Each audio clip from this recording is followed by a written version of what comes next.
Hello, everybody. It has been a very, very long time.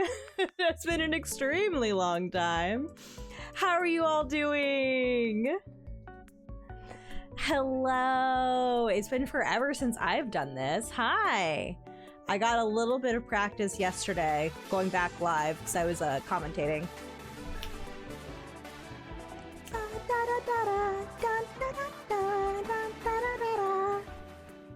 Potty__Tom just subscribed for 51 months. You know what? Nobody's gonna be going to Bot Justin and saying, "Oh, Nihongo Jozu." Yes, Tadaima! Tadaima! Yeah, I don't know why the alerts got so quiet. Well, I can at least boost the desktop audio for now. I can do that. We can do that. Hello! Yeah, if you couldn't hear it, Bot Justin was like, Okari.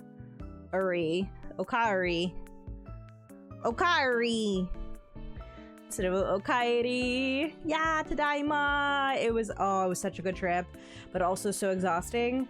And I'm glad to be back, but I'm also really sad to be back. Japan was amazing, and it is maybe a country that I would never want to live in. But oh my gosh, there's so many amazing things about Japan. The trains! Oh my gosh. Oh my gosh, it's so nice not having to like rush for a train, because it's like, oh, if I miss this one, there's one in 3 minutes. It's fine, whatever. It was so good. It was so awesome. Hi everybody, Pat, thank you so much for the, what was that, 51 months. Thank you so much. I appreciate it.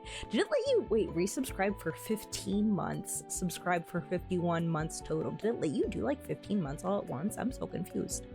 Hi, hello, how is everybody? Hi, Kevin. Happy National Sandwich Day. What is your sandwich of choice? Hi, Nugs. I'm excited to be back. I'm excited to see y'all again. Hi, Tails. Hi. Hi, JJ. I'm back. The cats are excited to be here. Pat did grab those cat treats. They haven't had cat treats here in forever. Oh, do I still have them here? Are they downstairs? Oh, I'm gonna have to check. I don't remember. Also, hi Scallops and hi Ivory. I think I got everybody. Did you visit funny YouTuber Lost Bar? You know what? I did not know that was like a funny YouTuber thing.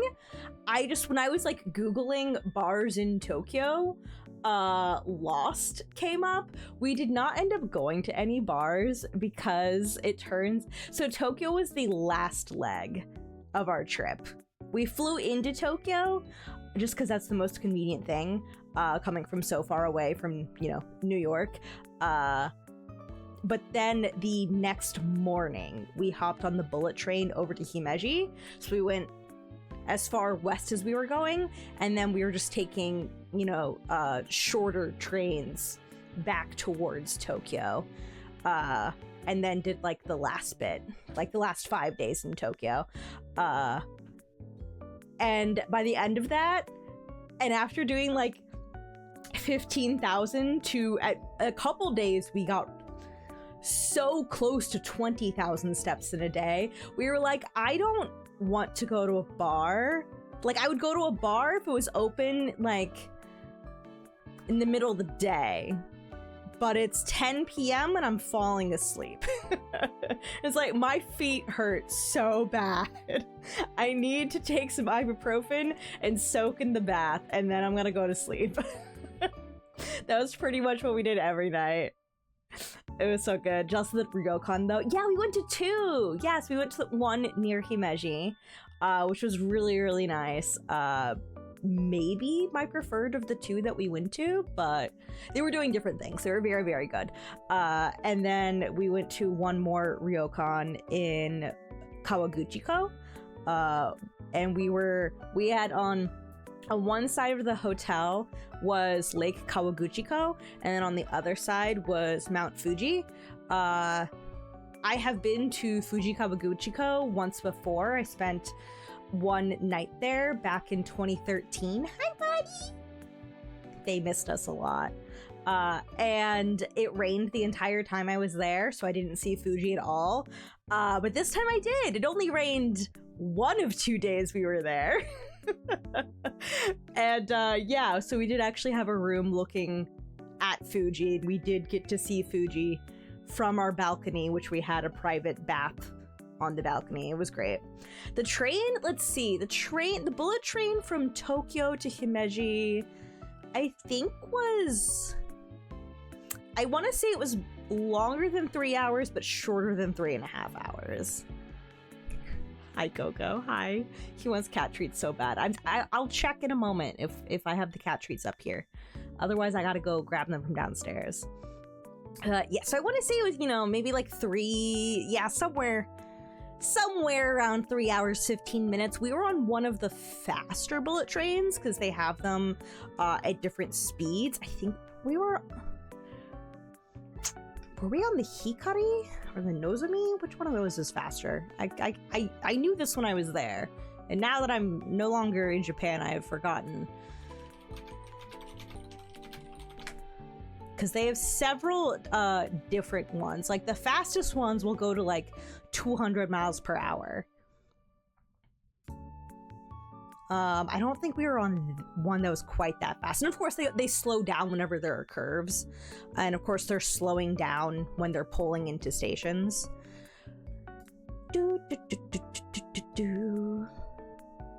What's the list of all the bullet train speeds? My streak is gone. Yeah, I don't know what happened to watch streaks. They were acting a little funky before I went on vacation, but I've heard that since I went on vacation, they got really funky and a lot of like watch streaks on various channels got reset. I don't know why, y'all. I didn't do anything. I don't know what happened. Oh, that was miles. Yes, the fastest they goes like 200 miles per hour. Hi, Coco. He's got some complaints.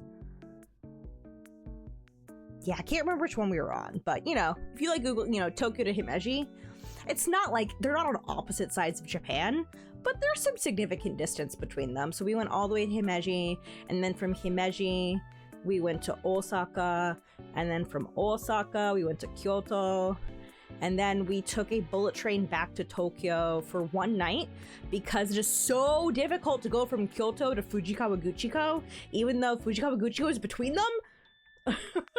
It's just like the bullet trains don't go there. So it honestly, like, it made more sense logistically to take a bullet train back to Tokyo, spend one night there near Shinjuku, where like all the buses are, and then take a highway bus from Shinjuku to Fujikawa Guchiko, and then, you know, take the highway bus back to Tokyo. So that was pretty much how that worked. But yeah, the bullet trains can go pretty fast, and they're really smooth too. We had food. Because you can buy they're called ekiben in Japanese, which is just like a shortening of train station bento. Essentially, there are lots of stores in the train stations and also, you know, just outside the train stations that will sell essentially bento boxes of some various things. And so we picked one up in Tokyo, which was so good.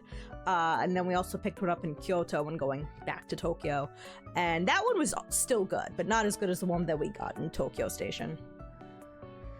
Highway bus as opposed to another bus? Oh, they just called them the highway buses. It was wild too, because there were tons of stops like right on the highway. Like there would be a section or like a lane where like the bus would then like go off into its own lane and then pull off to the side to a bus station. And it was just like on the highway, but, you know, just not literally in the middle of the highway. It was, you know, all like a far lane and in like a pedestrian area where people could wait at a bus stop. And I was just like, oh dang. Oh, this is normal. I didn't know that.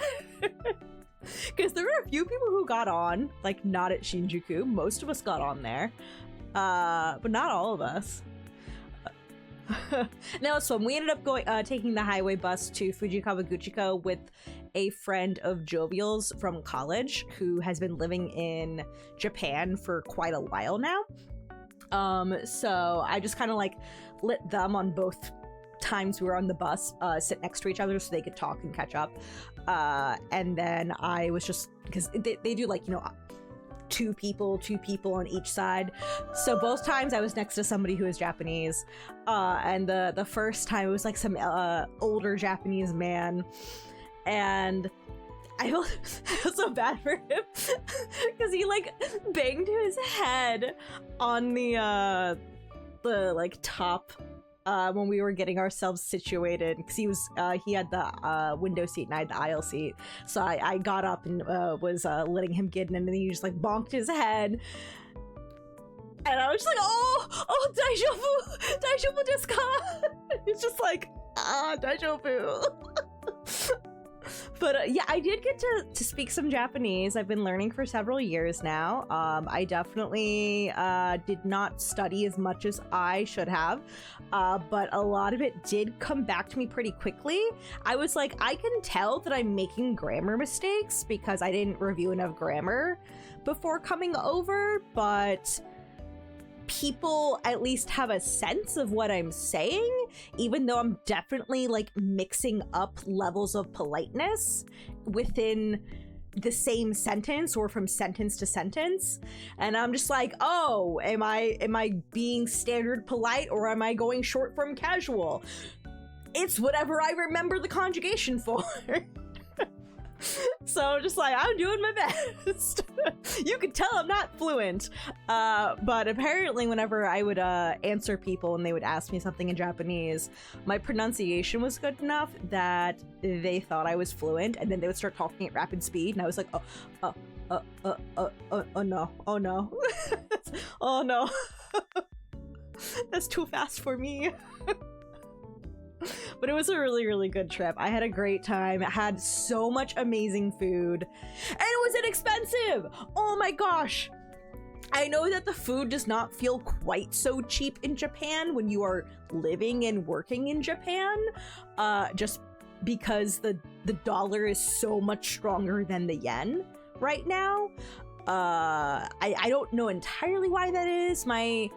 From what I've read, and I don't know how true this is, I could see it being somewhat true, so take it with a grain of salt, is that, you know, the government in Japan is sort of artificially keeping the yen low at the moment to encourage more and more tourism. But I don't know how true that is. But yeah, it was really beneficial for us. I bought a lot of stuff and had a lot of food, and it was really inexpensive.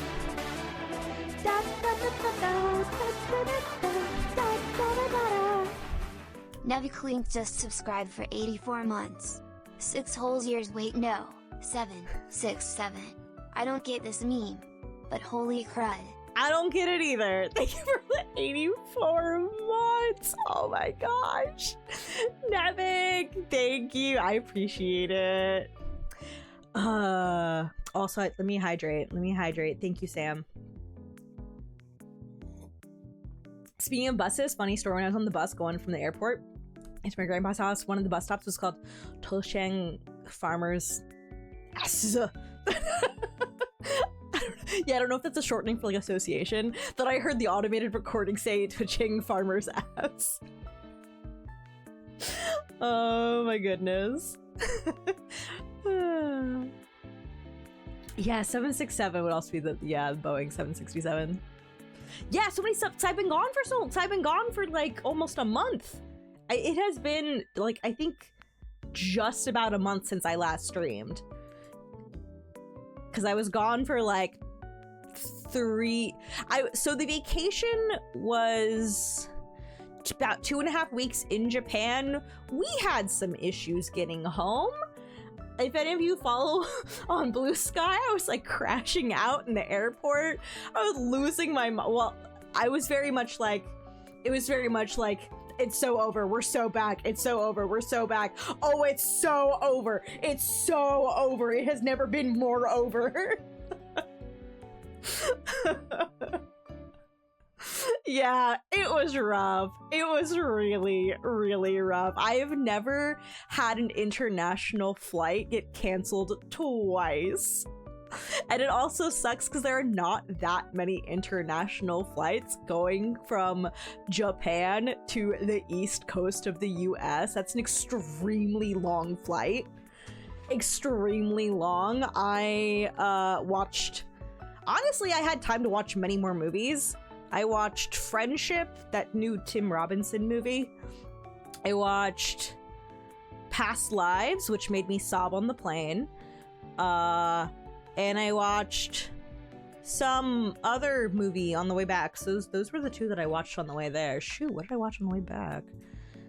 Oh, it was a Ballad of Wallace Island, which was also really good. A lot of really good plane movies. And then I also played and finished 1000X Resist, which is an indie game that I think like nobody has heard about, and it's so good. It's also coming out on PS5 and Xbox very soon. I played it on the Switch. Loved it. Took a direct flight. Yes, we took a direct flight on the way there, and then we were going to take a direct flight on the way back. On the way there, I want to say it was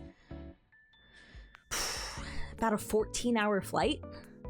It was really long. And then I think on the way back it was supposed to be about 12. But yeah, it was interesting watching because like I can't sleep on planes. Even a 14-hour flight, I barely slept. I dozed a couple times. I had like eye mask, earbuds. I got like a new and improved neck pillow, which did actually support my neck. I couldn't sleep. Still couldn't sleep. Shisui underscore crossing just cheered 35 bits. Hi Rose, I hope you had a wonderful time at Japan. My week currently in Halloween was fantastic. Yay! I went to Nekkoken this week and I got to meet Kei Urana, the author of Gakiakoja, and she was so amazing and sweet. Oh, you met Kei Urana? Yeah, Gachigakuta. That's so cool! Oh my gosh. I've never been to NekkoCon. How was it? How were the vibes? What did you, was NekkoCon, wait, that would have been during Halloween weekend, right? Oh my, I've never been to a convention during Halloween weekend. I hope that was a blast. I hope that was so much fun. Thank you for the bits again. Thank you. You took a direct flight? Yeah. So then we were going to take a direct flight on the way back from Haneda. 100 bits. Woo! I miss you. Thank you for the 100 bits. We have a hype train. Y'all know the deal. Y'all know the deal. If you wanna boost it, feel free. If not, I'm not gonna pressure you. Y'all know how it is. I don't even know what emotes are currently happening. I've been gone for a month. I don't know anything. I know nothing. I came back, was in like a coma for a week because of, oh my gosh, yeah, getting home. So we flew from New York to Narita Airport on the way there, which is the much bigger airport, but it is farther away from Tokyo. You can still like very easily hop on a couple different ways of public transportation to get into Tokyo from Narita, but really you're landing more in like Chiba, and then you take a train or something for an hour to get into Tokyo. Haneda is much closer. You can take the monorail from the airport to Hamamatsucho, which is on then the Yamanote line, which is the green line, the circle line essentially that just goes through central Tokyo. And you probably are staying somewhere in central Tokyo, so it's very, very easy. Starry-Eye Night Skies just subscribed for 43 months. Hey, you're behind me again. I know, I used to be ahead of you. I was in the future. Way, way in the future. Now I'm back in the past compared to you. How are you, Starry? How was your October? Thank you for the resub. Thank you for being at 43 months. I appreciate it. Yeah, and like I've never been to Haneda Airport before. It was really cute. I took some videos of it. Despite my harrowing experiences in Haneda Airport, it was a fantastic airport. And so I actually did take just a couple of videos of us walking through after our flight got canceled. At that point, I was just like, YOLO. United has said they're gonna pay for a part of this, so whatever. We're getting a hotel here, whatever. Just cheered 100 whatever. bits. Shoot you. Thank you, Nevik. Things are happening, Rozzy!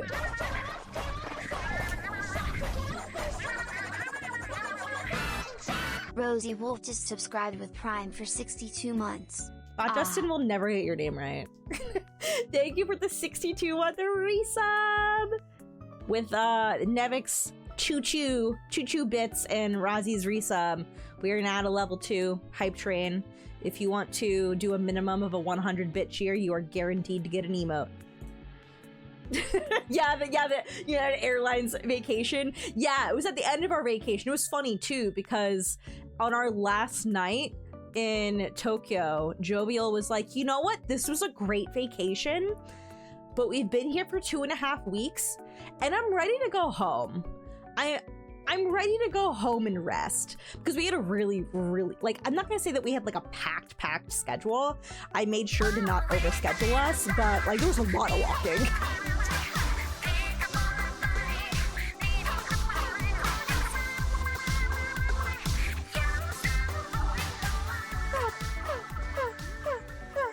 Starry Eye Night Skies gifted one Starry, subscription to the you're community. so sweet. Thank you for gifting a sub to Spore.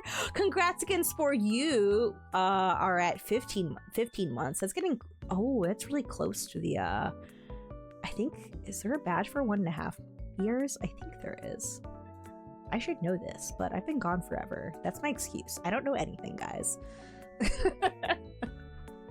Starry, thank you. Congrats, Spore. But yeah, United Airlines and I are not friends, and I'm going to do what I can to not fly them in the future. I will give them. They did pay back almost everything. They did reimburse us for nearly everything. Nearly. So I'll give them that. And they did it really fast. So I'll give them that. I don't think they've bought my silence, but they have quelled my rage. I was feeling really angry at them during all of this. So what happened was that we had a direct flight from Haneda Airport, back to the East Coast of the US, back in New York. And we got there like really early, because we were like at that weird point of the day where we'd had lunch. And we were like, well, like, we don't need to be at the airport for like really another 3 hours, and it's only gonna take us like 1 hour to get to the airport.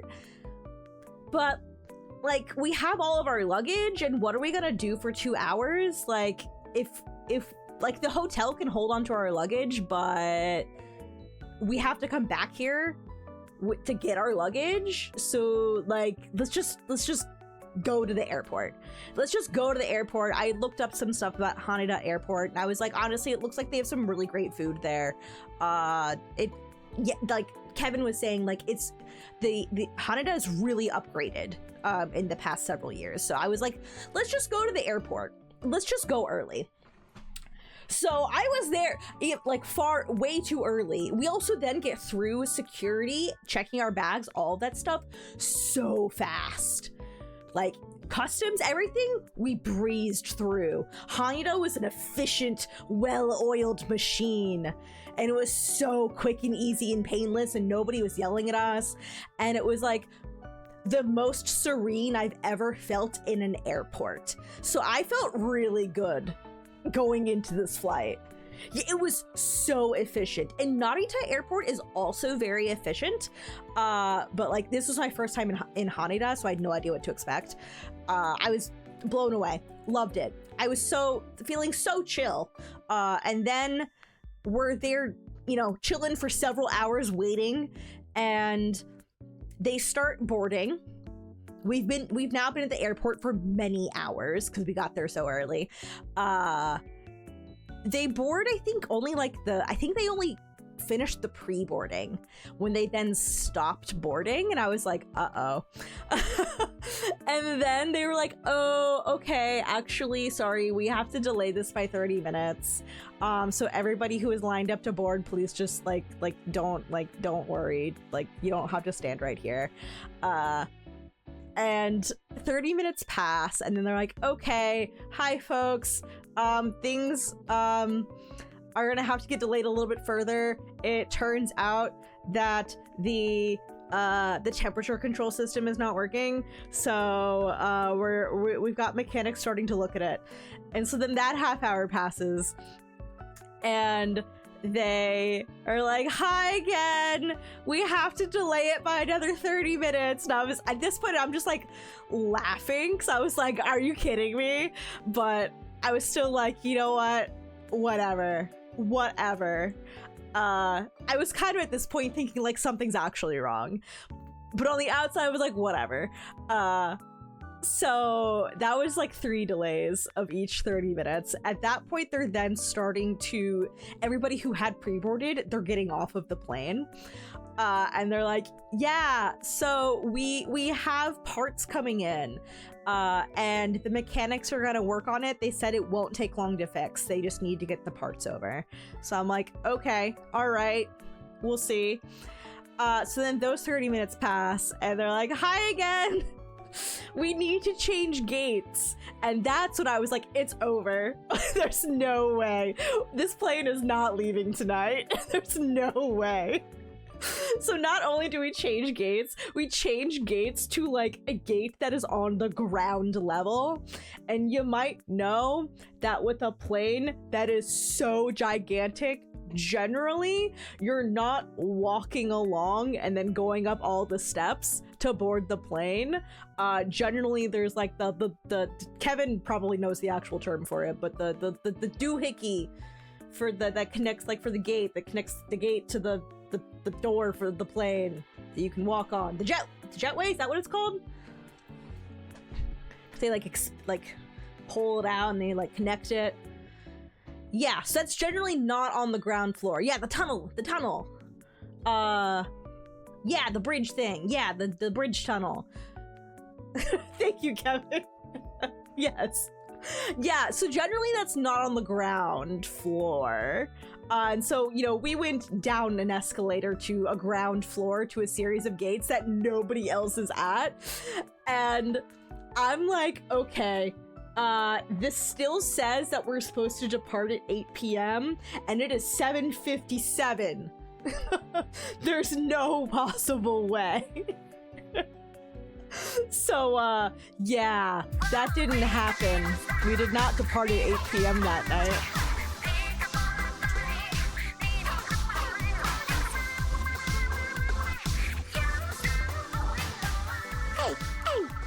Nevik, thank you so much for gifting us sub to Nevik gifted a tier 1 subscription to Poignant Tales. Heck yeah, Tails. And Robin on high! Thank you for the gifted subs, y'all. Vivanin101 just subscribed for 43 months. Welcome back. Glad you made it back safe and sound. Thank you. I know we're retelling the harrowing tale. Hi, Frankinator. Hi, everybody who's been coming in. Hi. Earlier, Starry did ask me a question about playing Legend ZA, which I am gonna play for at least a little bit tonight with y'all.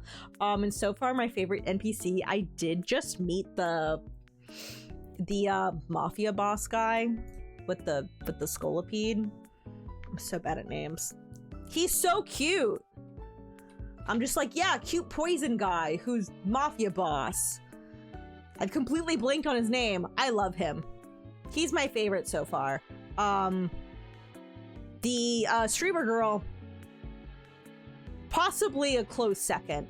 I have not met her yet, but I will say that I'm very close to, I think I'm close to meeting her, the like, oh shoot, I forget her name too. Despite like all the NPCs talking about her with me now, but I'm about to go to the rich hotel.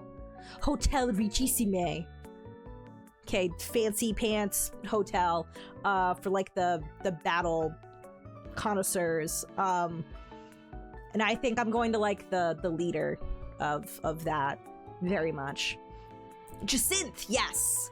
Her with the electro swing theme. I'm hoping we'll get to her tonight. I think so. Assuming I just go through like that hotel and she's there and I battle her. Yeah, there are now 2 electric type streamer girls in Pokemon. They made another one.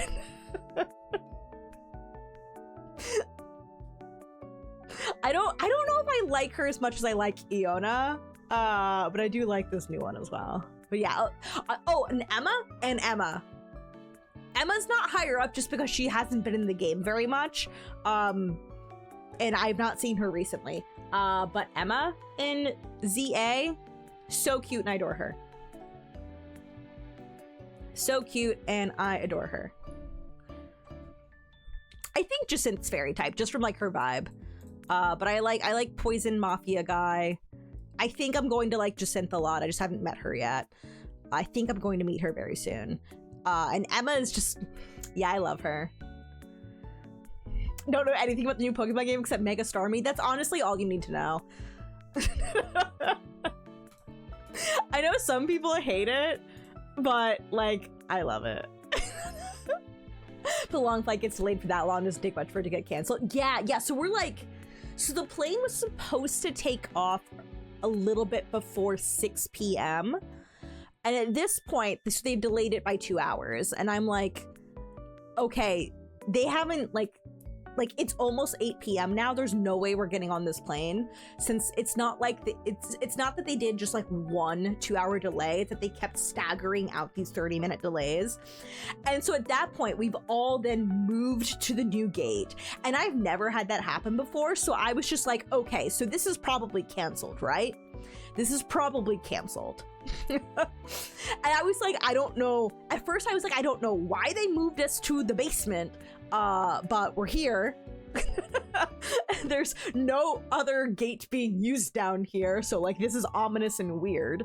But I'm essentially just like laughing to myself at this point, because it's bad enough where I'm like laughing in defeat, but not so bad that I'm crashing out. Because I was like, whatever, maybe we can just get like a flight tomorrow morning or whatever. So yeah, they cancel the flight. They get on, they're like, hi. They don't cancel the flight yet. They do another 30-minute delay, being like, hi, we're delaying again. We are so sorry. The mechanics are currently working. And I'm like, I don't see a plane out there.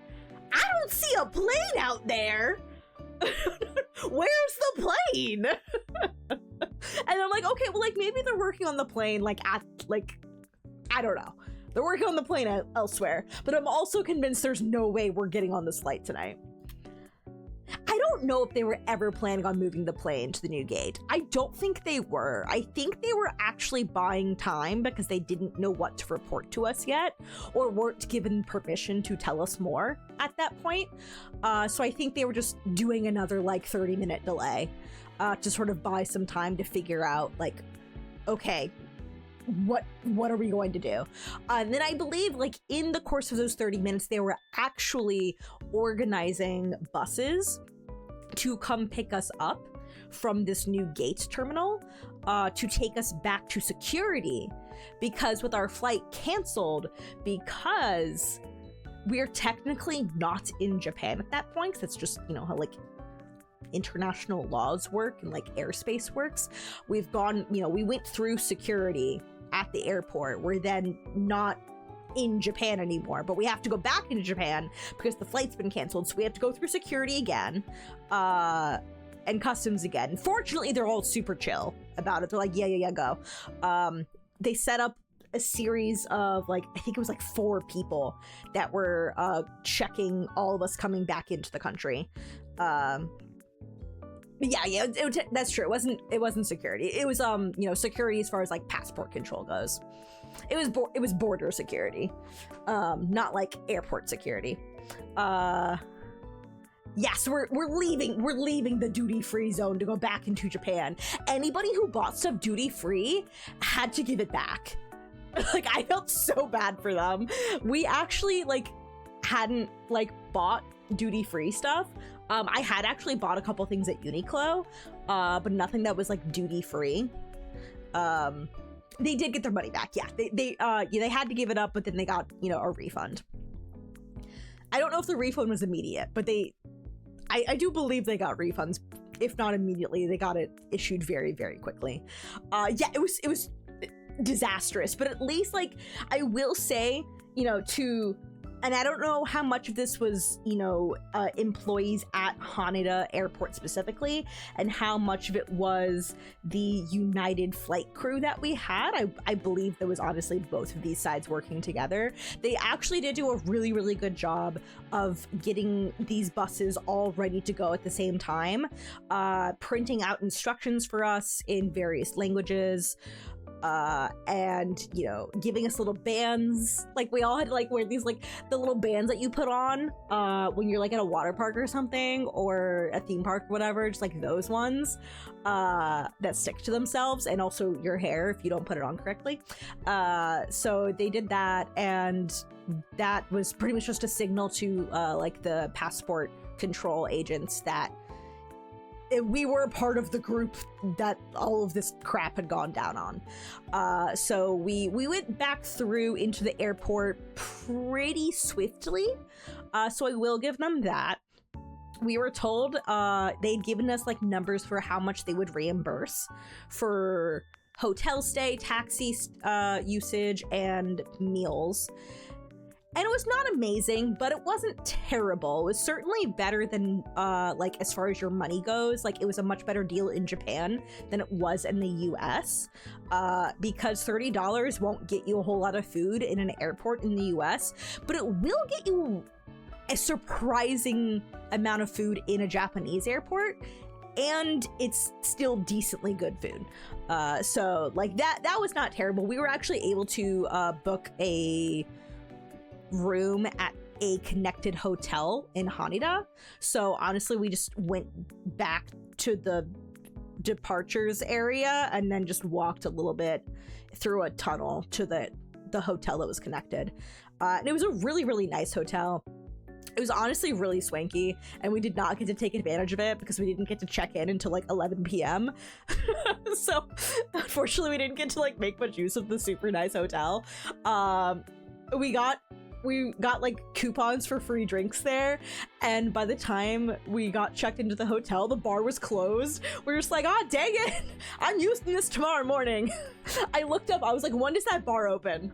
Oh, that bar opens at like 11 a.m. Bet. We're getting drinks at 11 a.m. And that is what we did, and I will tell you why it was so important. So we wake up, had a decently restful amount of sleep, a little bit of anxiety over what the heck are we doing tomorrow, but we were able to get in touch with somebody who confirmed that we were rebooked for just like this rescheduled flight that was still taking off from Haneda Airport, going to the same destination that we had planned for, still a direct flight. It was just essentially taking place the next night. So we were like, okay, that's kind of annoying that we have like an extra, like almost an entire free day. And like we could leave the airport, but I was looking around at stuff in Haneda Airport some more. We did a nice walk around, and I was like, you know what? They actually have a lot of cool stuff to look at before security. So we actually could do, like, we could spend a decent part of a day just at a few of these places in Haneda Airport that actually look really cool. So we wake up, we get a very nice hotel buffet breakfast. Very, very nice.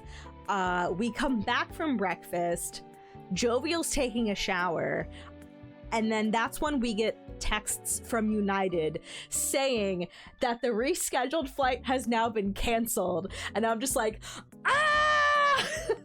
And that's when I start crashing out hardcore. So I was like, what do you mean? Probably the same airplane was waiting to be fixed. So yeah, so then for this rescheduled flight, the tweet, I felt so bad. Yeah, that's when I was really yeah, I was like screeching in real life. Yeah, it was a big crash out. I was like, I can't be on the phone with a United agent because I will scream at them. And I don't want to scream at them because it's not their fault, but also I hate everything about United right now, and I will scream at them. So like, I can't be the one on the phone. And I did yell from farther away at one point when Jovial was on the phone, and they did not give us some answers that I was happy with. But at least I was not screaming into the phone. Just like distant screams from another room. But yeah, it was rough. At that point, every single flight going out of either Tokyo Airport, both Haneda and Narita, no longer have seats for a direct flight to go back to the east coast of the US.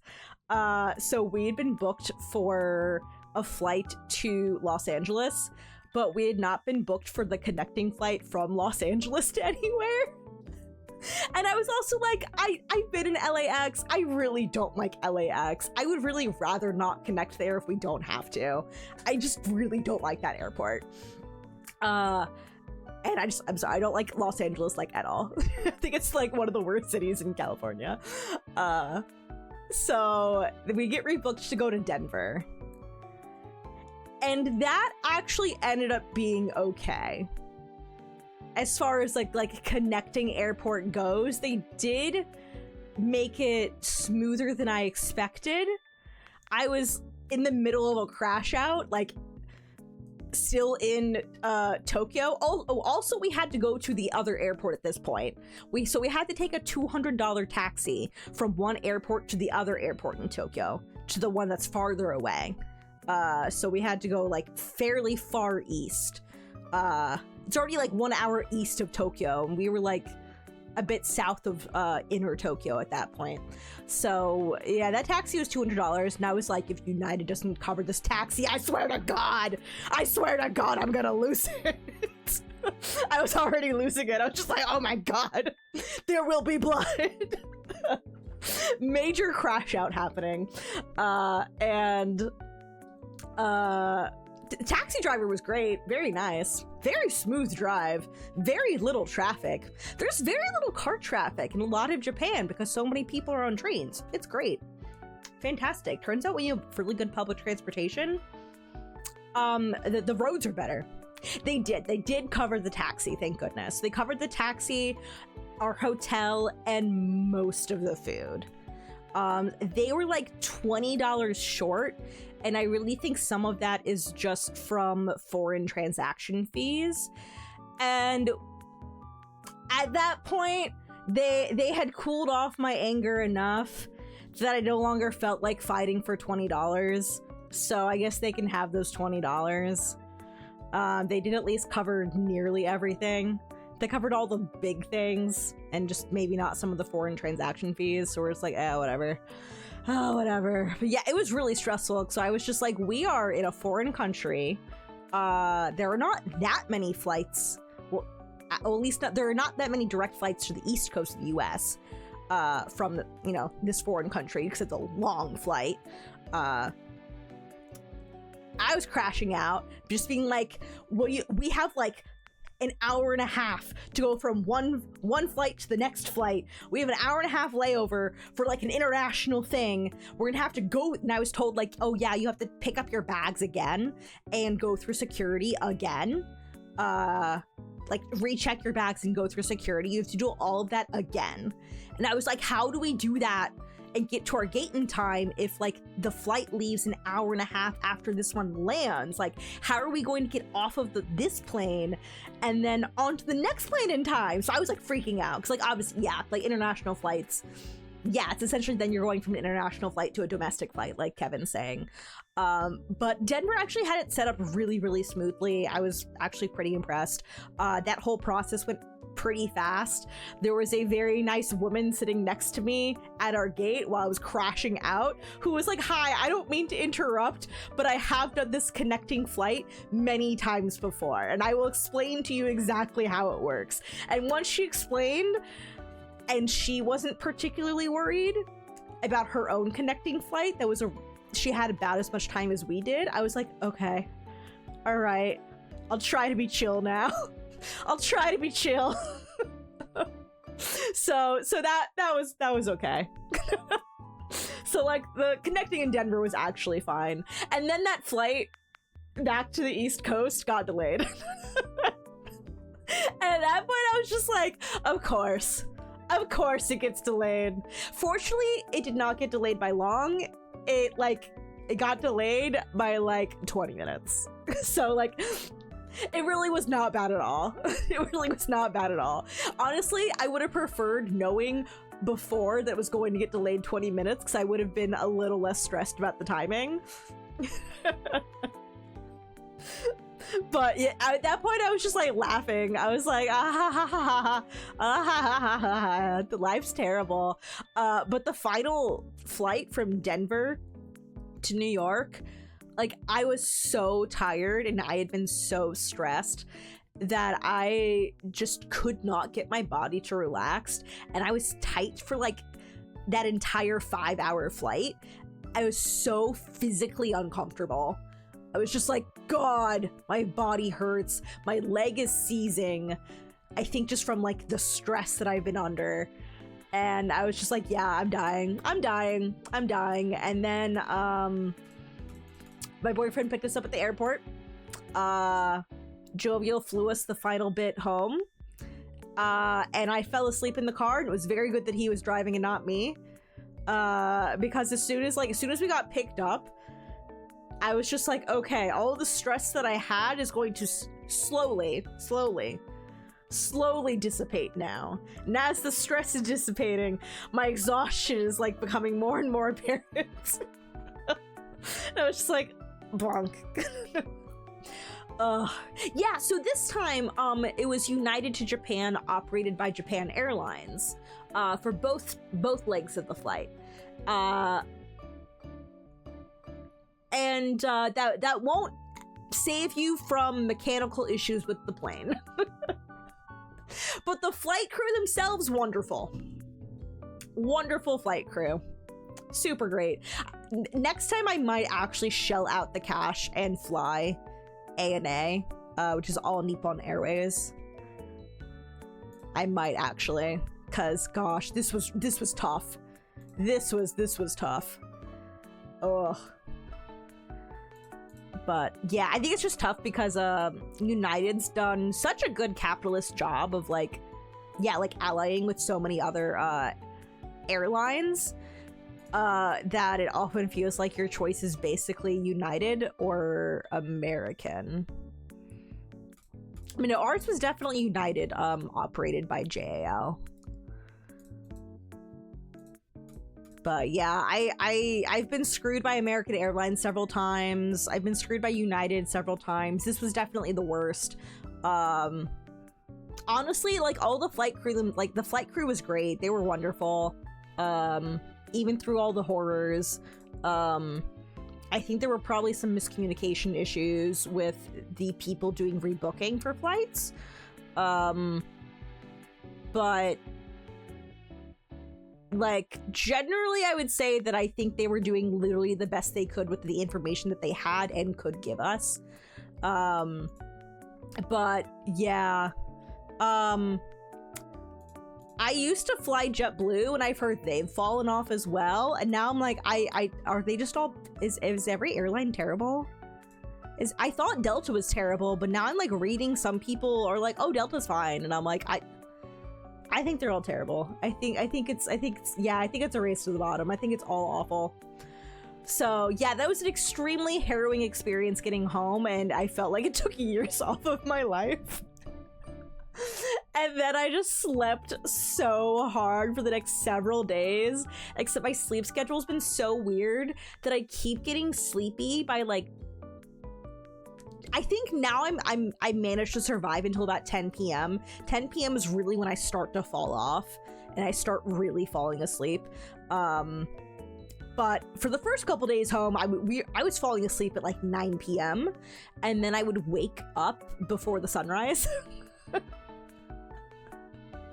But I think now last night I still fell asleep around like 10 p.m.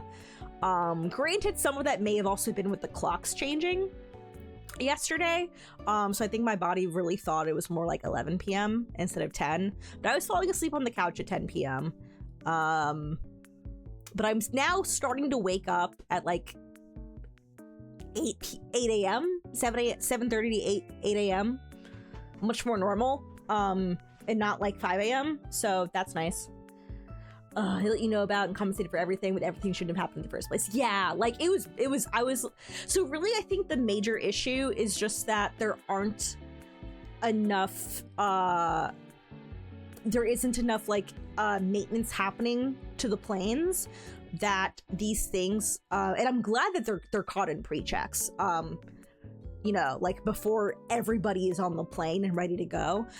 But I'm just like, this is wild that like that this broke, that they didn't have the parts for it, and that they thought they had the parts for it, but then the parts were wrong and the parts didn't fit.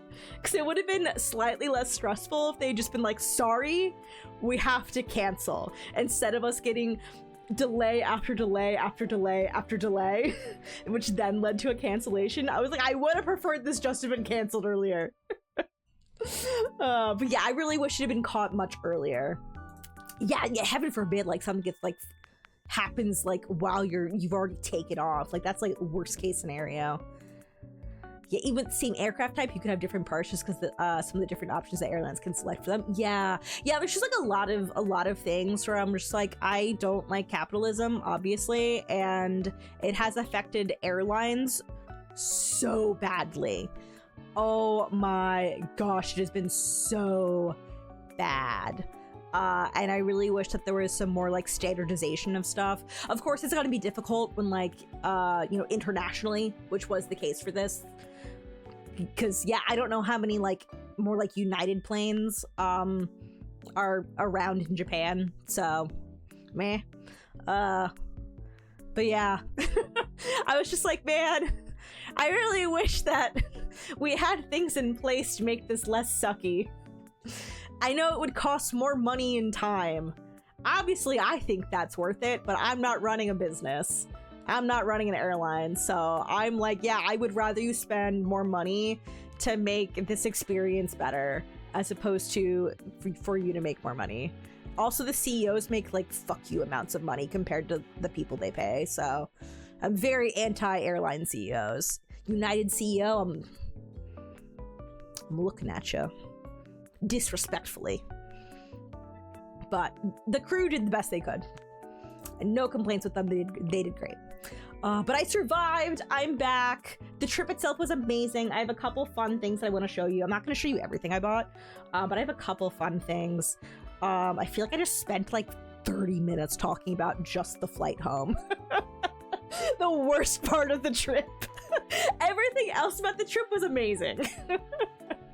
That part was just like killed me. Still the funniest thing that Jovial was like, yeah, you know what? 2.5 weeks in Japan? This was amazing, and I don't think I need another day. I think this was the perfect amount of time here. I'm ready to go home. And United was like, monkey's paw.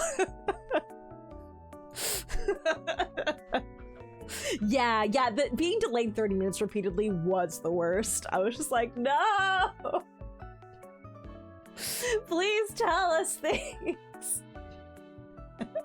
Yeah, I don't know. Yeah, Vic, I'm sorry. I don't know why it like reset. And I've heard this has happened to a few other streamers, but I also don't know that it's happened to like every channel. So I really have no idea why stuff got reset. Catching up on that 30 minutes. Repeated 30-minute delays, 30 minutes talking about those delays. Same thing. 260. Yeah, I think that was about 2 years of streams. In my heart. We'll keep it going. Yeah, the crew did their best, and I'm sure like they were following protocol with like what they could tell us. And I think also they only knew so much about what was going on because of course they're like having to interface with somebody who's talking to the mechanics and whatnot. And there's just a lot of uncertainty going on, but it was a bad experience. But I'm gonna quick run some ads. I'm gonna double check that I have the cat treats ready for them from an hour ago from Pat. I'm gonna give the cats their treats. I'll show off a couple things and then I'll boot up Pokemon. We can chat more while I'm playing Pokemon. Sending a link to a forum. Yes, I did read the forum stuff. Yeah, just like stuff changes like minute to minute. So tough. About time! They're saying the same thing, the cats. They're saying the same thing. Alright, so I gotta double check the star stamps. Ravanon got one. If anybody else wants to put them in, I'll get to them when we get back. I'm gonna quick run the ads for the next hour so we don't have any for the next 60 minutes when I get back. They haven't eaten anything in weeks. They're starving and wasting away. It's definitely not that I came home and I picked up Coco and I was like, did you put on weight? Were you like bullying Scooter out of his food? Did Jovial's sister like overfeed you? Like, oh my gosh, that's little star stamps. Okay, I'll be back in 3 minutes.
Happy guys are here! It's show cat time! Oh, they're so excited. Alright, pulling them closer. We got all three.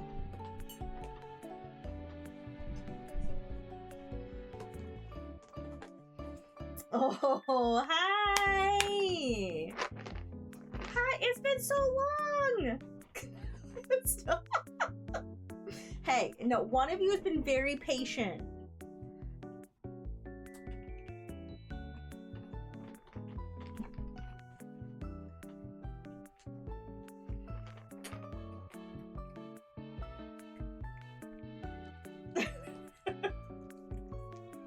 They're so cute.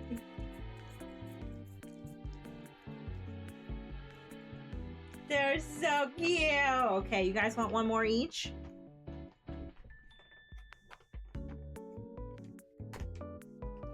Come on, Coco. Come on. Who's a good boy? I guess you can have that one. Where did Dylan go? Did you leave?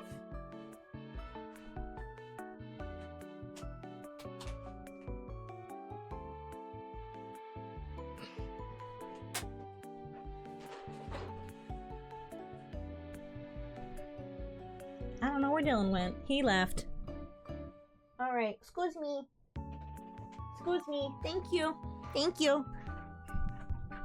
They're so good. Such good guys.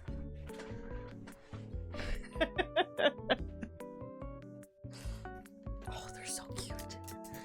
They're so cute. So precious.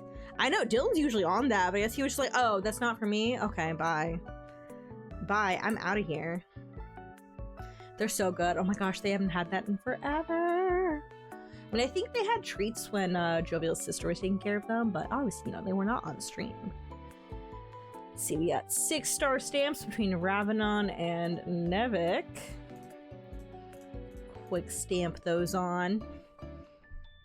Do this without a mirror.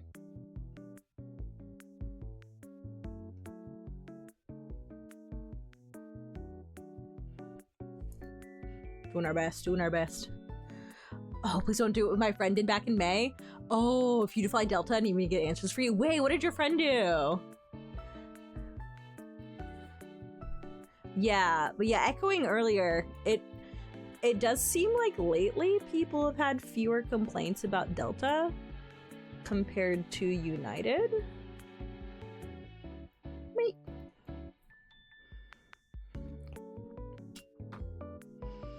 That does seem to be the case. Okay, when I can first show off, 'cause it's right here. I didn't buy this, but I did buy a ticket to the Osaka Aquarium, which is an awesome aquarium, by the way. And they had a stamp rally of all their little things, and I didn't have my stamp booklet with me, so I used the back of my ticket paper. And as you can see, I started running out of room. I was like, oh no, oh no, I'm running out of room.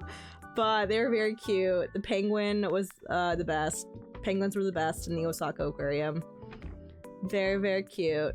Love them a lot. They're so cute. So I need to like cut these out and then just like glue them into my stamp book. So Pengi-san! Yo, if y'all did not see my video of the penguins at the Osaka Aquarium, you need to go to my thread on Blue Sky. I'll have to retweet those videos again. There was a penguin who was so cute and kept building like a pile of ice cubes. I don't know why, but it was so cute. I love that. I love that little guy. So freaking cute. That aquarium was awesome. It also had like a giant tank.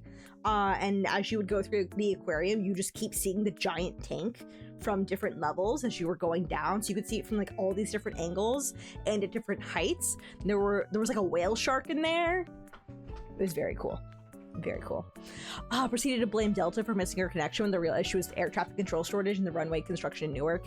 Yeah, oh my gosh, this past Friday I saw a news article about how this past Friday actually a ton of planes got delayed in Newark.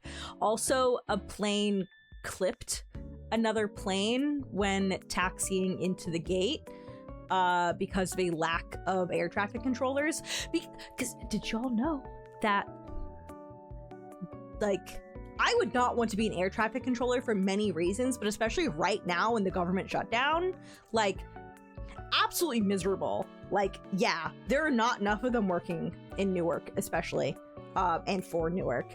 Yeah, I wouldn't want to work not getting paid. I'd be like, screw this noise. I quit. So, yeah, it honestly could have been a lot worse for us getting home. It could have been a lot worse. We only got delayed by like 20 minutes going into Newark on the way home. Yes, there was a lack of air traffic controllers and also lack of ramp controllers. Yes, they apparently like didn't have like the controller like guiding the pilot in. And they happened to go into like a narrower gate. And I think there was like a wider plane than usual at like the following gate. Yeah, it just seems like there are not nearly enough people working at Newark right now. Because like a lot of them are not getting paid. So I'd be like, yeah, screw this, I quit. Screw this, I quit, because now Trump is saying that like the US government doesn't owe people back pay, and I'm like, no, the way it works is that when shutdown ends, you pay the government workers back pay. Like, that's how it's supposed to work. And he's just like, nope. Yeah. And I think just like, yeah, there's been a lot of, like, as Kevin said, there have been like various issues with things happening at Newark lately. Better than it was earlier. Because I think construction's finished or something, or at least like the big construction's finished. But yeah, man, things been bad. Right? What are consequences? So, yeah, like, honestly, I wouldn't want to be an air traffic controller right now. There was already a massive shortage because Reagan, everything comes down to freaking Ronald Reagan. Reagan severely limited the ability of air traffic controllers to bargain for better working conditions and better pay. Essentially just being like, yeah, you guys can't unionize. Reagan was extremely anti-union. And really just like anti-people who work in general. So yeah, it's been just a series of problems ever since the 80s. Yeah, ICE is also getting like not even full pay, they're getting extra pay. So yeah, things are bad. Things are bad in the US. I did not feel great coming back into the US and catching up on the news and being like, okay, things are not good in Japan politically, but like, it's not at this level. Why did I come back to the US?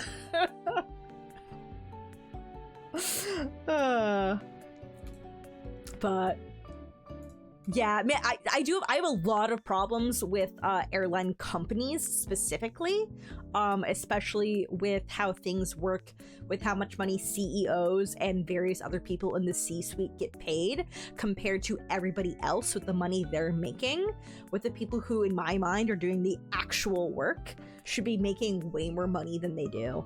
And I think they've really sacrificed a lot of obviously not all safety controls, because, you know, there are some amounts of regulation. Now, obviously, like, people were dying left and right. That's not good for business. But I think they have done whatever they can to cut costs that they can get away with, and has severely made flying an extremely unpleasant experience for me. And I'm not even tall. I have short legs and I'm not a large person. Like, and I feel cramped in these seats. And I'm just like, what the heck? And it's just like, it's bad.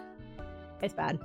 I've been listening to Hank Green talk about it, so I don't feel as insane. Yeah, I was catching up on some episodes of Last Week Tonight with John Oliver. But yeah, no, I'm not gonna like shit on like the people who are working. Like, especially the people who are like flight crew and like the pilots and air traffic controllers, like all these things. I mean, even like the agents are generally doing their best for the people who are just like doing like rebookings and customer service and stuff like that. I'm just like, you're just some guy doing your job. You're just some guy. Really, my rage is mostly confined to the C-suite executives. Yeah, master respect for everybody working. Oh yeah, and also like directing the anger at you is wild. Because it's just like, I'm the messenger. Like, what? Yeah, corporations are not our friends. They're not our friends. So what was interesting, so bringing it back to like Japan stuff.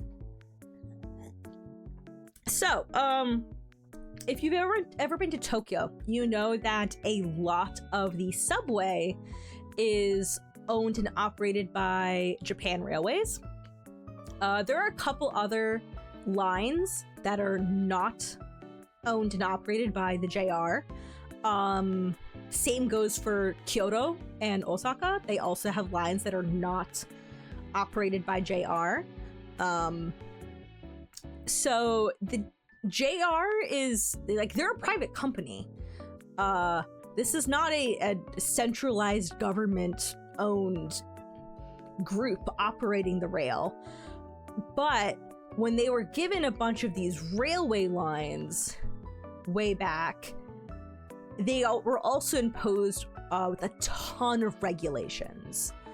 And it was essentially like, okay, yeah, we're doing you a solid by setting you up with all of this infrastructure and letting you buy out a ton of these companies. But if you don't, like, if you mess this up, like, you will never be allowed to do this again. And the lines run great. They run great. Really great experience. Everybody working there, who I ever like have interfaced with, always been great. I mean, I'm sure the corporate overloads there suck too. I'm sure. Capitalism sucks in other countries as well. But it was just like a very interesting case of massive amounts of government oversight that it seems like no political party has any interest in getting rid of, or at least they feel like they don't have the actual will of the people behind them in getting rid of those regulations, because people use the rail so much. And it is such a part of the lifestyle there, and is so convenient and fast and clean and efficient. And if there weren't stringent regulations from the government on JR, then I don't know that things would be as good. Yeah, like, I think, like, beyond political parties, everybody there is like, hey, I use that every day! You can't screw that over. So, yeah. Yeah, it's just like, I remember just like a couple years ago, we had a terrible storm in New York, and we were without power in the dead of summer during the height of COVID for like a week. And it's not like we could just go to a cafe to work and use their power and internet, because this was the height of COVID. We like weren't vaccinated. Nobody was vaccinated at that point because it was like summer of 2020.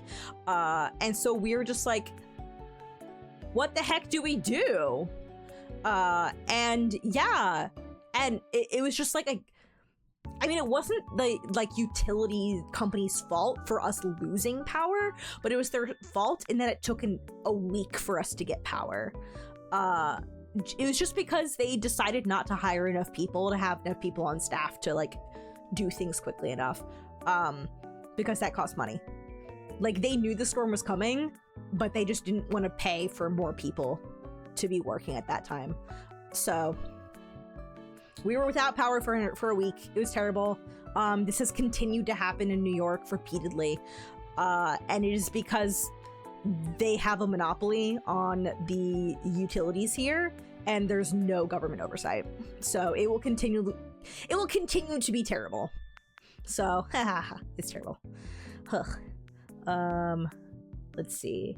Japan stuff. Okay, I have a couple things in front of me. I have like, okay, so like this is hanging on a vacuum cleaner. My office is it's like a hurricane hit it. But I did get I didn't want to get too many like traditional Japanese clothing items because I already own a few yukata and a few other like fancier kimono. Like I have like 2 furisode, which are like the very, very long sleeves. But the howdy is essentially just like a jacket. I'm trying to find the top part of it. Here it is. Yeah. Yes, this is the back. I was just like, oh, that's like a nice muted color. And it's like a couple, I don't know, I was just like, oh, that's pretty nice. And it was like on sale for 1,600 yen. So it was about like $12 US, something like that. And I was like, yeah, I'll get that for $12. Must have another, like, do I already have a couple howdy? Yeah, but this one's $12. Did I take advantage of the weak yen, or did the weak yen take advantage of me?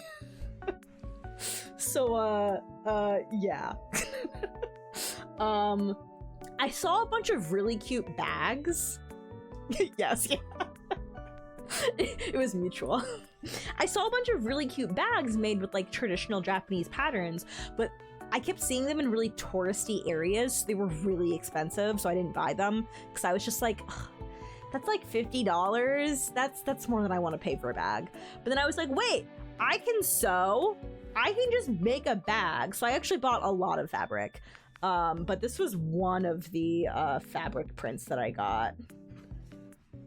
They had just like a bunch of remnants of just like stuff from previous bolts of fabric, and these are just like the end bits where they just had like, I think this was 2 meters, or maybe it was 1.5. They had a couple things where it's like, this is a meter fabric, this is 1.5 meters, this is 2 meters. Yeah, I was like, Joanne has closed. I have to go fabric shopping in Japan. So I got some very, very nice fabric. Like this is textured. And I was like, I think I want to make a bag out of this, so I might make just a little bag. I got several other things of fabric, but that was one of the nicer ones that I got.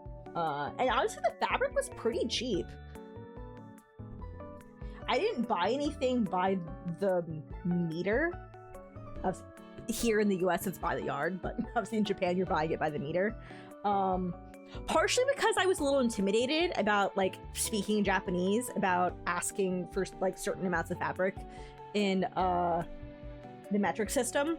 But also then I saw like all the stuff that was available in the remnants area ready to go, and I was like, oh, actually this is like a decent amount of fabric and it's pretty inexpensive, and it's gonna take me so much more time.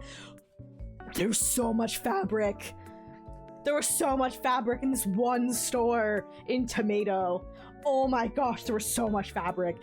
It had 5 floors. I was only on the bottom floor, and I spent 6,500 yen, and I was like, I should not go to the other floors because this was the discount floor. I'm on the discount floor. I'm afraid to see what the higher up floors are. So I spent 6,500 yen, and I was like, we have to leave Nippori before I spend more money. Because I just did 6,500 yen very quickly, but I did get a lot of stuff, so. Also around Tokyo, well, we went to Setagaya, which is just outside of Tokyo, or I don't know if it's like, I would call it Greater Tokyo area. You can get on a train there, and do like a half-day trip in the area, but Setagaya is where the Gotokuji temple is, which is really seen as the lucky cat temple. The story goes that there was a lord traveling through the area a long time ago, and he got caught in a really bad storm, and there was a cat who led him to this temple. and that was where he was able to get shelter from the storm. And he fell in love with this cat so much. And he gave money to this temple. Now they have a bunch of like cat stuff there, and I think they make most of their money from selling lucky cat figurines. They have a certain amount they have every day, and when I was there, they were all sold out of the tiny ones, and they were all sold out of the giant ones. They only had like the medium ones still available. So and it's like I think it's ceramic.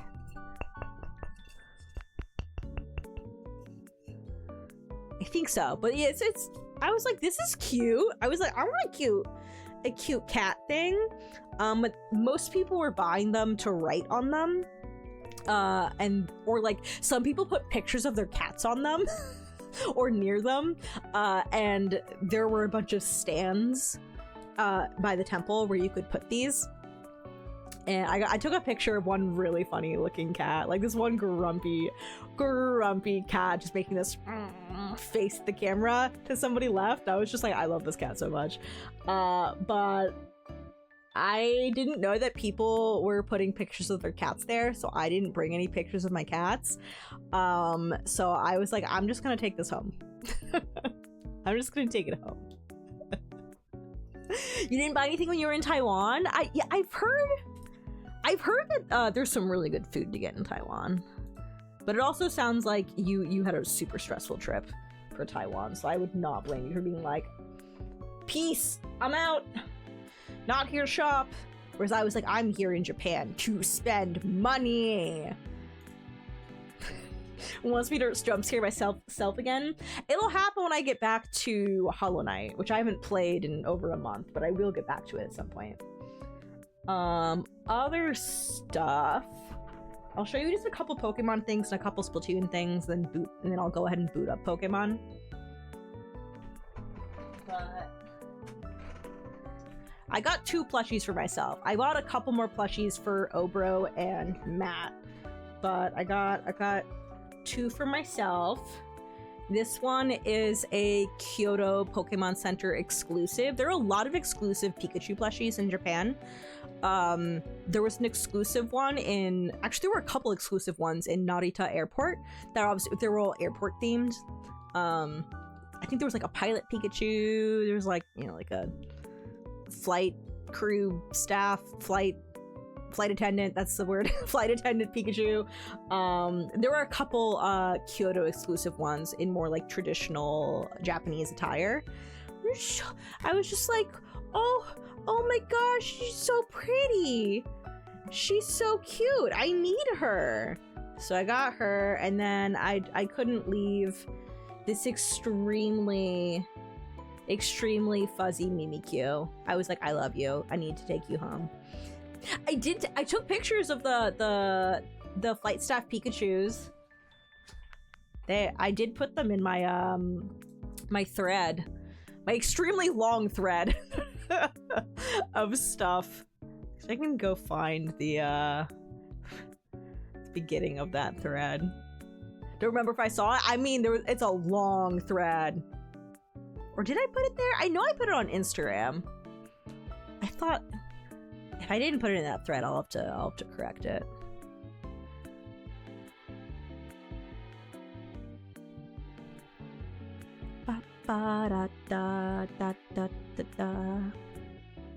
Oh, you know what? I saw less English this time around in Japan, because this was my 3rd trip in Japan. And my first and second time, I saw a lot of shirts and various things with extremely bad English. I saw less of that this time. I mean, I have a shirt that has technically not correct English on it, but it's just a it's just a slight problem. But I did get a Magic Knight Rares t-shirt. It says, "Believing heart becomes power," and I'm just like, okay, yeah, that's like the standard problem for like English in Japan that I see nowadays, is just that it's missing an article, where it's like not like a believing heart becomes power, or the believing heart becomes power. It's just believing heart becomes power.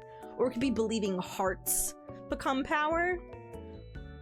But I was just like, yo, this is a dope shirt. I love Magic Knight Rayearth. I love it. New anime coming out at some point. I'm excited. Okay, and then a couple Splatoon things. I'm gonna do like a proper video on like all the Splatoon stuff I got, so you can keep an eye out for that when it comes out. But I did get one of these for every member of— oh, hi, Scooter. Oh, he heard plastic. Your favorite! You love plastic! Nom nom nom nom nom nom nom nom nom. Nom nom nom nom nom nom, yeah. He loves plastic. This is his favorite thing to eat. So I found in the Nintendo store, it's bath bomb gotchas, where you get one of these random small fries in the middle of the bath bomb. And so I got one for each member of Malibu. So we'll see what everybody gets. I was just like, yo, this is great. I love this. We're gonna gamble in the bath. I got a couple of these in like a used store of just like the weapons collections from Splatoon 2. I also got a couple from Splatoon 3. But yeah, so I got a umbrella. I will show those off again in the future.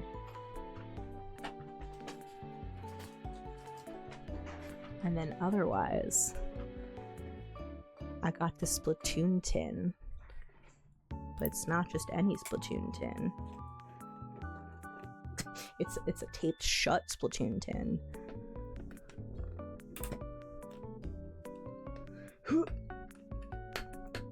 I actually haven't opened this yet, but I should actually get to the stuff that's inside soon. It doesn't expire immediately, but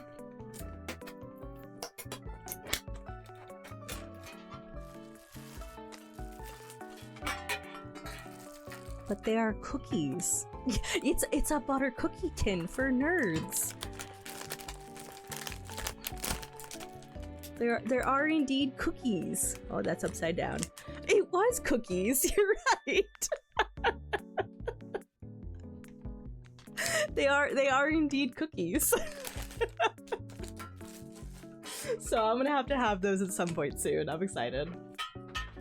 I'm very excited. But yeah, I have like a ton of stuff here on the floor for stuff that I'm gonna show off in videos and whatnot. So I will put stuff up on YouTube and also Instagram Reels after I film those and make them. I have a lot of stuff to catch up on for posting, but yeah, man, it was a great trip. It was a great trip.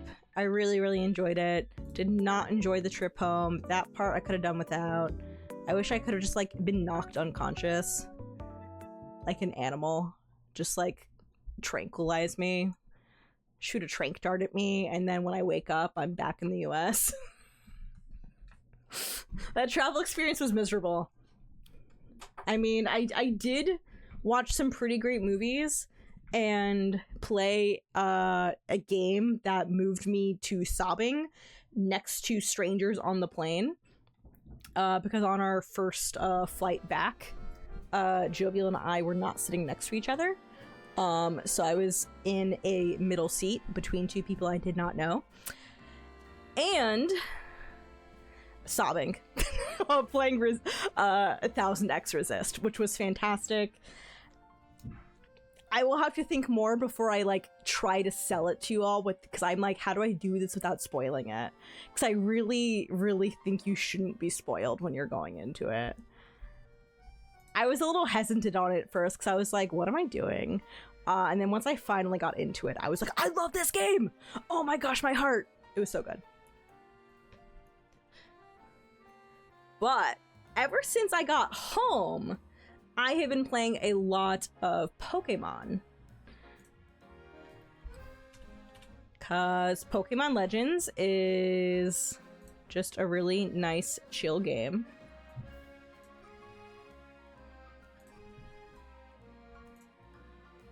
Don't remember much of the flight from Taipei back to San Francisco. Remember taking off, eating lunch, eating the mid-flight snack, eating breakfast, and landing. Man, I wish I'd just like been unconscious for mine. Just like, knock me out, take me out. I don't want to know anything that's going on. Oh, I'm just quickly updating what category we're in. Actually, wait, I had us on Pokemon the whole time. Whoops. I meant to put it on just chatting earlier. Whoops. Whatever. Oh, that time you were in 3 seats? Oh, yeah, that's great. Can't find the pictures? You know what? I may have just not posted them in that thread. I may not have. I put them on Instagram.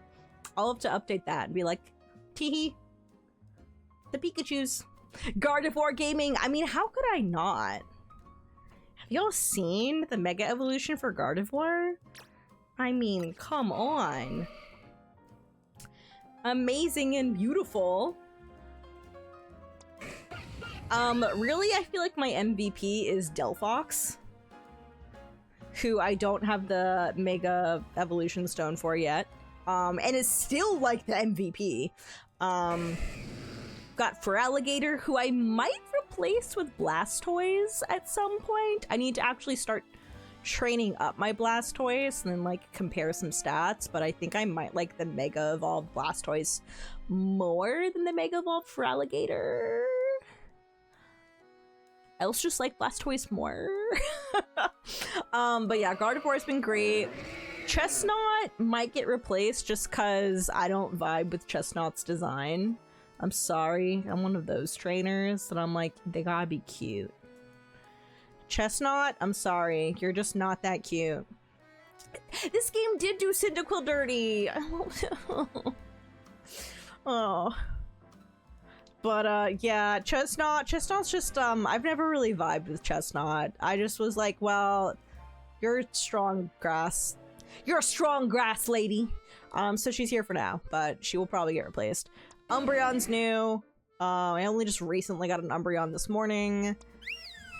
Sylveon, my love, my wonderful, beautiful, beautiful baby. Always gotta have Sylveon. Every time. Every game. Gotta have a Sylveon. I'm sorry to all the other fairy types. I would be that fairy Pokemon trainer, just because I really like fairy types a lot. Anyway, yeah, so I'm all dressed up, not in my usual aesthetic, because we're going to fancy hotel, and I just needed to look the part. Chestnut's a stealth fave. Oh, yours put in work throughout the late game? Aww! Mine's okay. Mine's okay. But, yeah, so we're at the fancy hotel. I love how my boy Urbane was like, I will not dress up. I will not dress up. And I was like, I'm getting glammed up, thank you. I changed my hair for this because I thought like I was doing like lavender into pastel pink, and I felt like it just did not fit the aesthetic, but I still wanted pink in my hair. And also the like, cause I had like the, honestly like very similar hairstyle to Urbane. But I also felt that looked weird with this outfit, so my hair magically got longer. It is in a low bun. So we're fancy together. We're fancy ladies. I wanted a fancy hotel in sweats. I understand wanting the jacket, but not even decent pants, right? What's wrong with this boy? I gotta look stylish enough for the both of us. Because that boy is failing the fit check. My goodness. I do like his pink shoes, though. His pink sneakers have been a favorite of mine the entire time. But I was like, we're being fancy. We're gonna do like a darker look. His pants are terrible. His pants are terrible. They look extremely comfortable. But also, my boy could elevate his look so easily with just like a nice pair of dark jeans. That's all he needs to do. That's it. He would look, honestly, he would look much more in place here if he just had some nice dark jeans. His pants are terrible, like his personality. Well, I like his personality. He's a dweeb and a dork, but my favorite of like the three so far in the team are my favorite's Naveem. I do love him. As soon as I learned that he sews, I was like, oh, he's amazing. I adore him. Yeah, at least Urbane knows he's an idiot. He knows it. Also, I did just meet this interesting lady, and I feel like she is this close to murdering me. I mean, she does basically threaten you, like, just before this, when she finds you and the whole team. She's very much like, yeah, you're, you know, just had this invited you, and if you don't show up, who knows what will happen. I was just like, girl! He gives me the MC from Cats Don't Dance vibes. But like, why do so many of the NPCs fits go so hard? Like, his doesn't, but so many of the other characters do.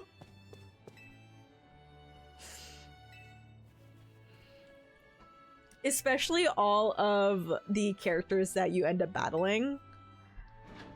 They look so good! They didn't need to. I mean, I appreciate it, because obviously I'm like, I want to see this fashion. Yes, I'm expecting us to do some kind of battle against Jacinth soonish. I do have the ticket for my next level up battle. So I think I'm rank C at this point in the story.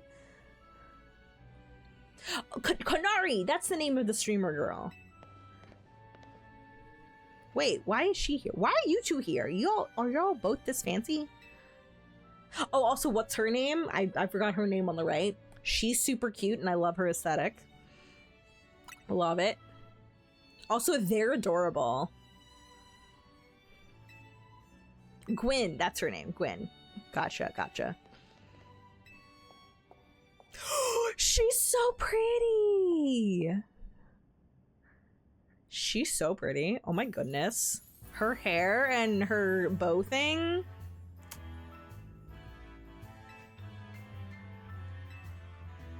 She's so pretty. I kind of hate the Society of Battle Connoisseurs because they all seem like rich jerks, but I do love her. I do love her. Her eyes are so pretty. I wish more of the eyes for the like trainer character you customize. I wish there were more options of sort of like eyes like this, where there is a gradient of some like different contrasting colors and whatnot, but it tends to be more just like basically just kind of like one color, or they have a few options where they're very unrealistic looking eyes because there's like various designs and stuff in them. But I have been unlocking more of the contact colors. I'm starting to get a few that are like some different gradients, and those look very nice. Right, she's so pretty. She is gorgeous. Oh, she's so pretty. Yeah, right, Frisk? Honestly, there are several black characters in this Pokemon game. I love it. Like, they're all like varying levels of either important to the story or like important within like the world building and whatnot. I mean, obviously she's like in charge of the Society of Battle Connoisseurs. Dak Corbeau. My husband's name, who I can't ever remember. I did recently meet him and have to do some errands for him. He's creepy and I love him. Both the purple characters. We've got like fairy purple and poison purple. And I love them both very much. So good.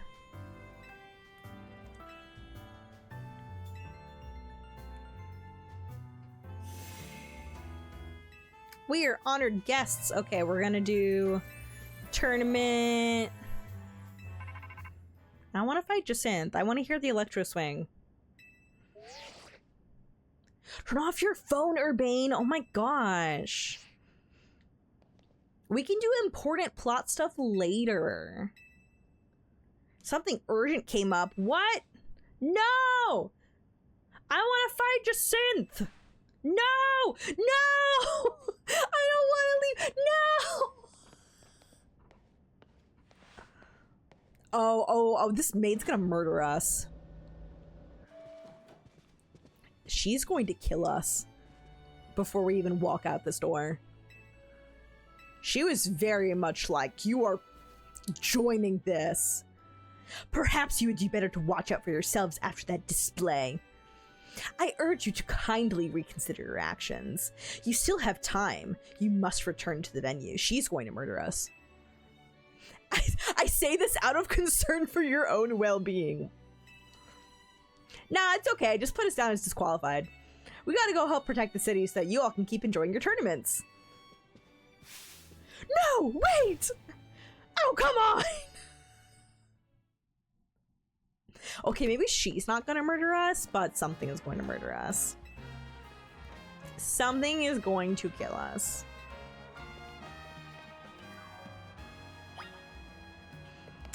All right, we'll just warp back to Hotel Z. I wanna hear the electro swing. I've done a pretty good job of avoiding being spoiled on the theme because I heard it was super good and I kind of wanted to just hear it in context first. So Sweatpants Guy is, yeah, he's kind of the rival. So Urbane, if you play as the boy character, then you get like a, I forget the name of the character. I don't know if her name is also Urbane. I don't think so. I think she actually has a different name, but she's essentially like girl character. But then there's like Lita and Naveen, who I love and adore. Naveen's my favorite of like the rivals. He's definitely my favorite. Lita's probably a close second favorite. Urbane's fine. I don't know much about like the is her name Tawny? I haven't really watched people play the game, so I don't know much about her yet. I assumed she had a similar personality, but I could be wrong. But yeah, I assumed she was kind of just kind of dumb, but extremely helpful and nice. I have no idea, but I like these two a lot. They're pretty good. Urbane's just kind of like nice guy who is like, I'm doing stuff. You're coming with me. And I was like, okay. She's cute. Also on the negative brain cell side. Both are super good. The silly goobers.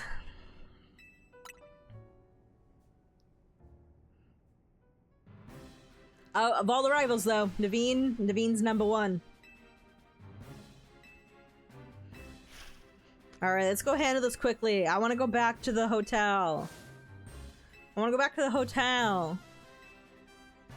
Oh, the... Wait, what?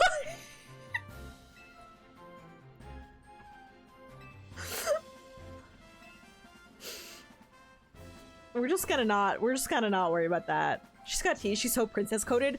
Oh, she 100% princess coded. She's great. We're just like not gonna mention. We're just not gonna acknowledge. Have you considered entering a tournament? Maybe my tournament?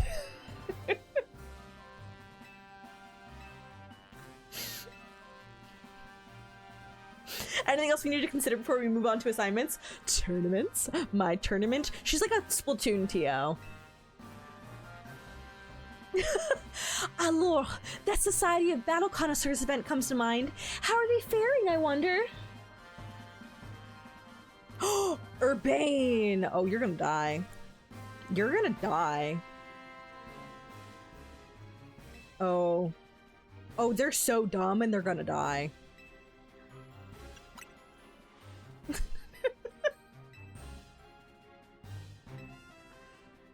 They're all lacking in brain cells. Oh my gosh, Jacintha's so cute. She's so cute. I'm here to personally escort you back to the venue.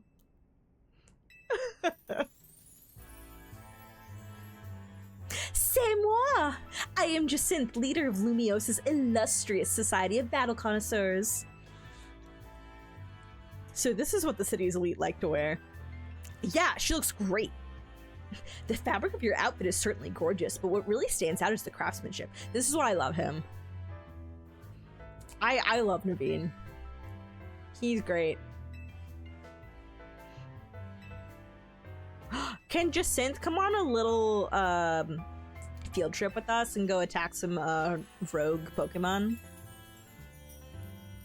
Right, why do we need to handle the rogue Mega? There are other people who have Mega Evolutions, right?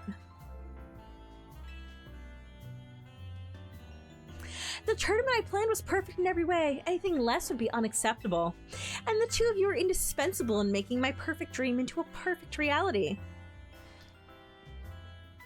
Is it perfect if all your guests are standing around waiting for you?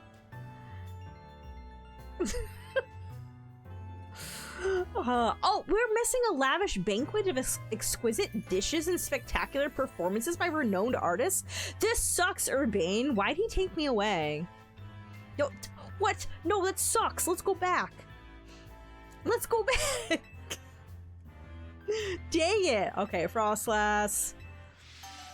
Easy. Altaria.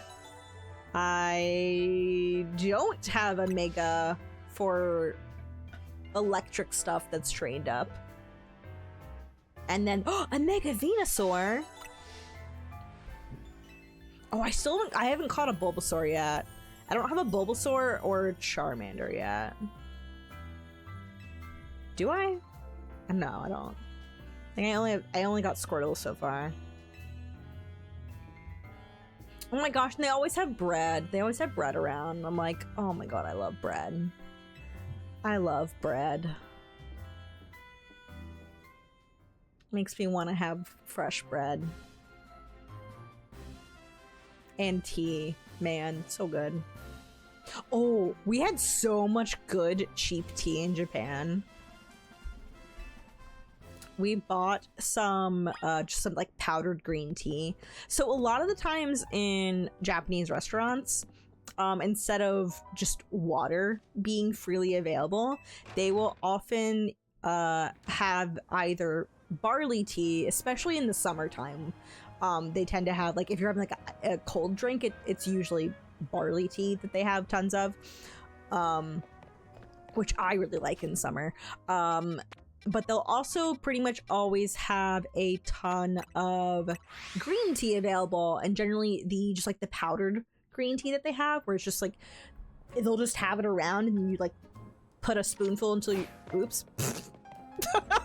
I'm glad you're here. Thanks, buddy. Oops. But you just like get a spoonful of the green tea powder, put it in the cup, and then there will be like all these hot water dispensers, and you just, you know, get the hot water into your cup and just mix it. And so we got some packets of just, you know, quick green powdered tea. I believe it's we got like Shizuoka powdered green tea. And then I picked up some matcha for Sasu because they really wanted some matcha. And man, you can spend a lot of money on matcha.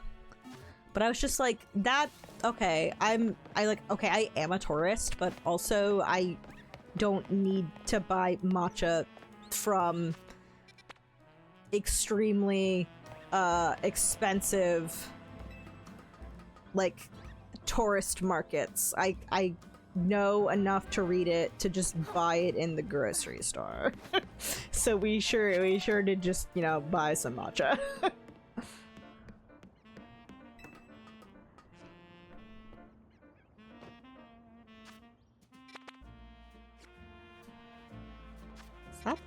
Is that really that far away? 596? Oh, okay. I was like, it can't be all the way over there. It's gotta be this, yeah. Yeah. Yeah, as long as it's not labeled ceremonial matcha, it's probably not a tourist trap item. Yeah, so we just were just like... so we were like, I saw a lot of matcha when we went to the Sensoji in Asakusa.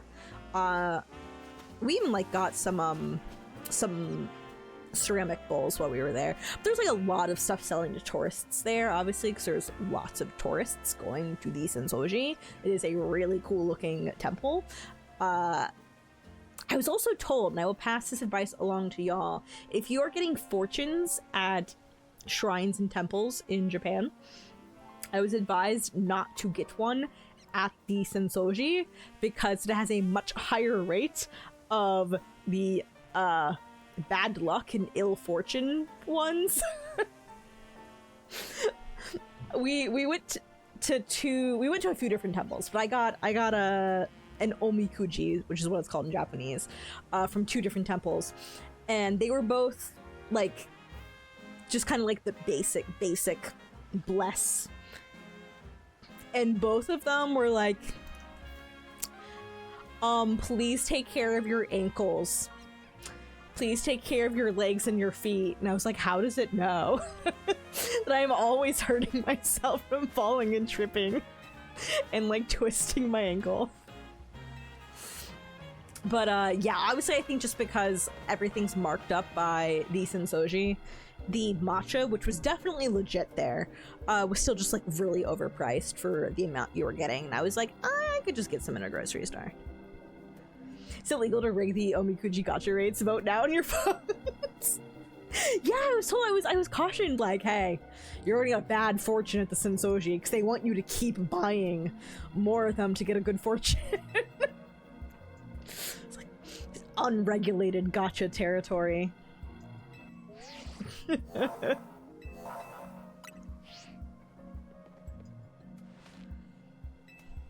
It was just very funny to me that both of the fortunes I got from different temples were like, girl, your feet suck.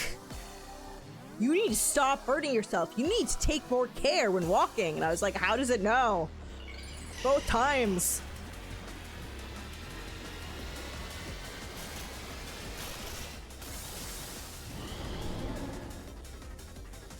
Hi, Scooter.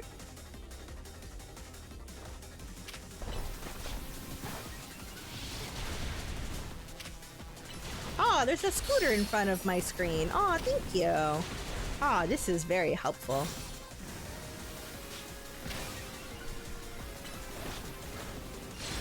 He's very helpful. He's like, oh my god, I can finally go up on things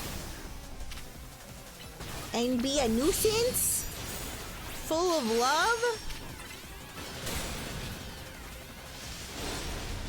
Like, I could Mega Evolve, but my Mega Evolutions are not great against this, so I'm just gonna try to kill it.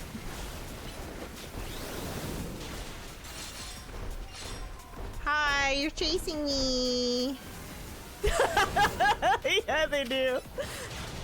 Oh, actually, I bought some Tails stuff while I was in Japan from various used markets. I got a used Tales of Destiny guidebook, and I also got a used 2 volumes of an anthology by fan artists of Tales of the Abyss manga. What are we doing here? Oh, goodbye. He's so helpful, right? Oh, let's go. He's so good.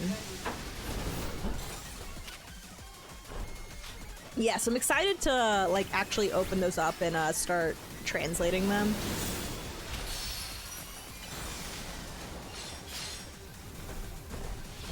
You're a big boy. Oh wait, I should also use Reflect.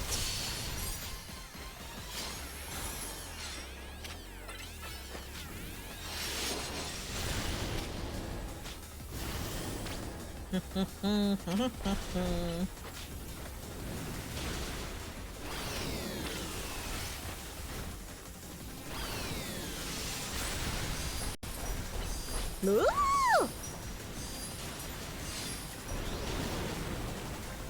Ooh, there are things happening.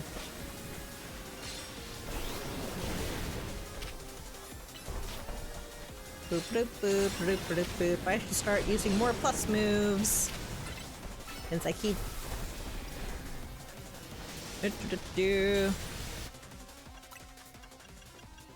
Yeah, so like the new active, like essentially active battle system, yeah. And this Pokemon game is interesting. I do like it. I think it's actually made a lot of non-damage dealing moves feel a lot better. I usually like to have it like generally one move that doesn't deal damage. Oh no, please don't die. Oh boy. Oh boy, oh boy, oh boy, oh boy. Don't die, don't die, don't die.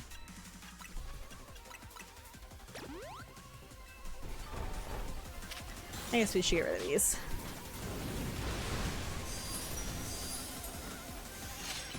Woo! Stop healing, jerk. Woo! Okay, we're good.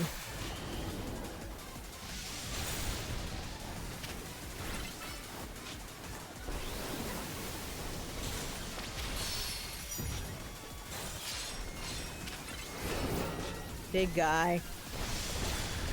There we go. See, don't even need Mega Evolution for that. Yeah, I wonder how active battles look like Nuzlocke games. Oh, maybe. Because also sometimes you'll just be like exploring an area and then it's like, surprise, giant alpha Pokemon, like that's got 20 levels on you. And then I'm like, oh, oh. And like you can get attacked by a lot of different Pokemon at the same time. Also, what does it mean for a Nuzlocke run if like you take enough damage that the game then is like, whoops, you took too much damage, now you're taken back, you yourself are taken back to a Pokemon Center.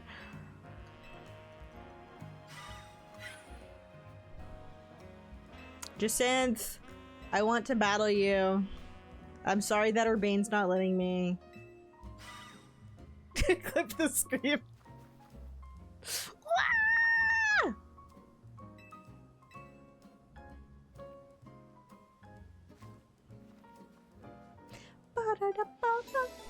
I need y'all to know that I did do that scream at Universal Studios Japan on the Mario Kart ride.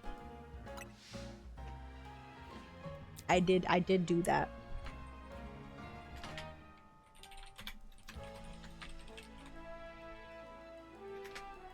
Yeah.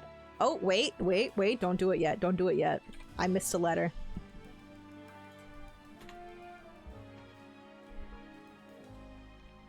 I'm struggling. Third time's the charm. Third time's the charm. Touchscreen Mario Kart? Yeah, the Mario Kart game at Universal Studios Japan was interesting. Because you essentially play...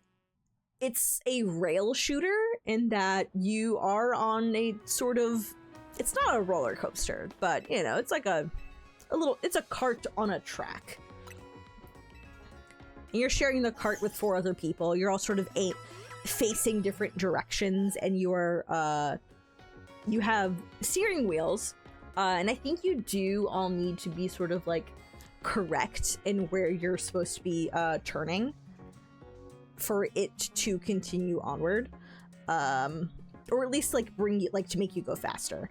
And you're also firing shells and collecting coins. Mostly you're firing shells. And then when you get hit, the cart does like a little spin.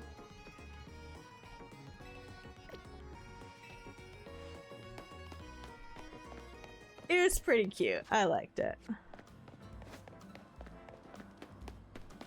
Doing the Halloween event on FF14 on 4 alts. Wait, what? Okay, so what makes it about the event that you have to do it on a bunch of different alts?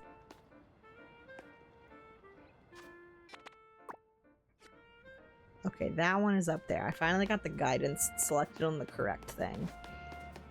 go find... There is a whole elevator over here. Will it get me over there? See if we can find one on this side. It's a battle arena. Oh, a mount for each account. Got it. That makes more sense.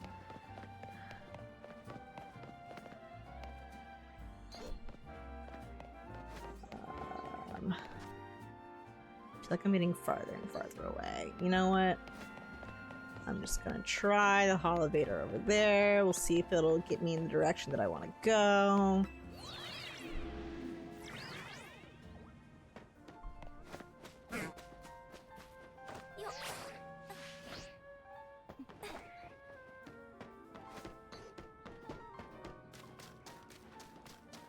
Yeah, we're fine. Easy. Also, I totally could have taken that one. That one's up so high that I definitely could have just glided over here. Okay, wait. This one is... I forget. Frostlass.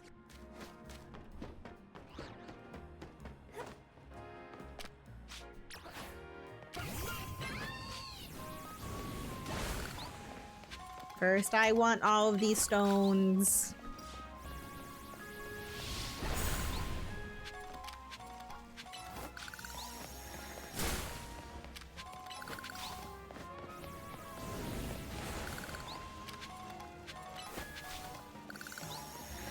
Just the big giant clusters. Alright, let's go. Oh, before we get into it though, I am gonna let ads go ahead and run. So actually before we get too deep into it, let me just go ahead and run ads and then I'll be right back.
And we're back. Thank you for your patience. There's the last ads of the night. No more ads. No more ads. And we're gonna go beat up a Frostlass. I want to get through this fast and to go fight Jacinth. I can only assume that Jacinth is going to be like the next rank promotion match for getting into rank B.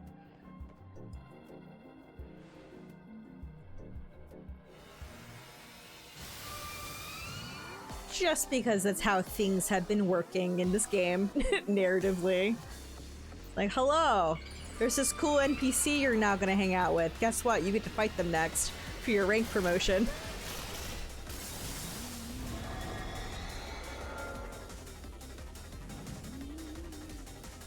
Oh, Mega Frostlass is so cool.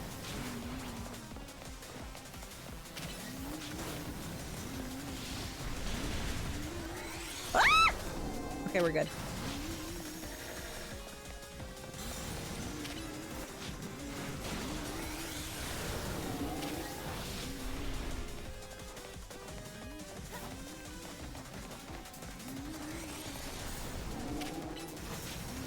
Use protect.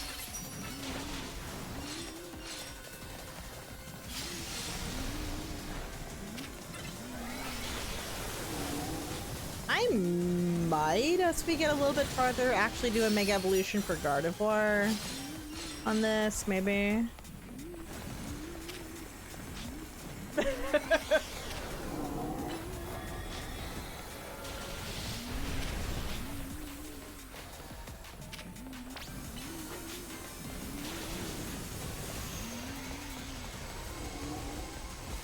Why is Mega Frostlass so cool? Why are you so cool?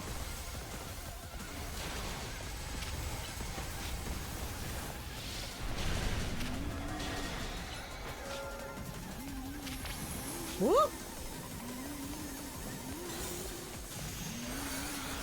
Oh, I don't like that. Stop that. Stop it. Oh, actually, can I use this to... Okay, yeah. Oh! You got frozen! That's no good. Stop that. None of that. Big Yu-Gi-Oh! Yes! So cool.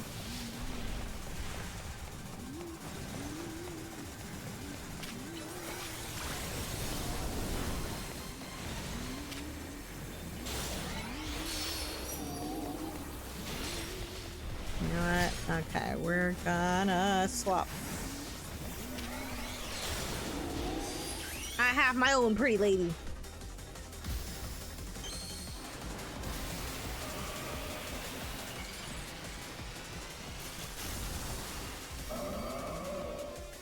It's a big giant ball gown style skirt. So pretty.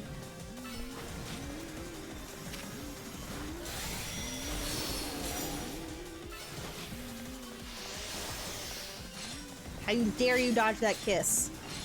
Terrible. Come back here.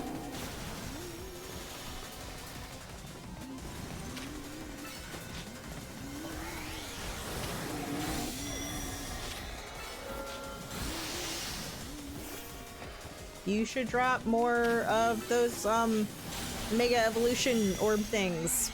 You should do that. That'd be cool. That'd be pretty neat. You should do that, please. Ow, ow, oh my gosh. Stop that.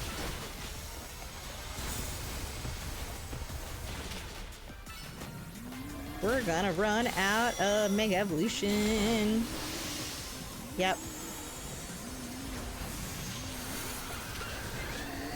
We can chill here. We can chill here.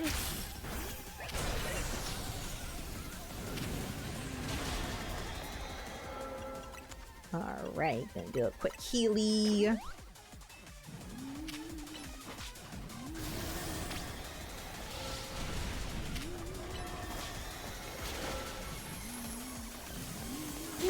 Why are you looking at me? Stop, don't look at me like that.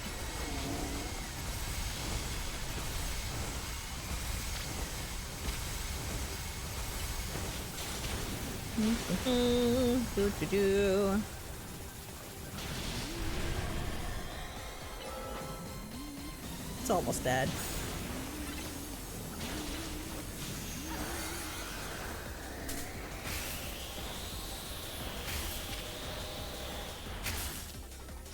Stop being frozen. My bad for not running back here earlier.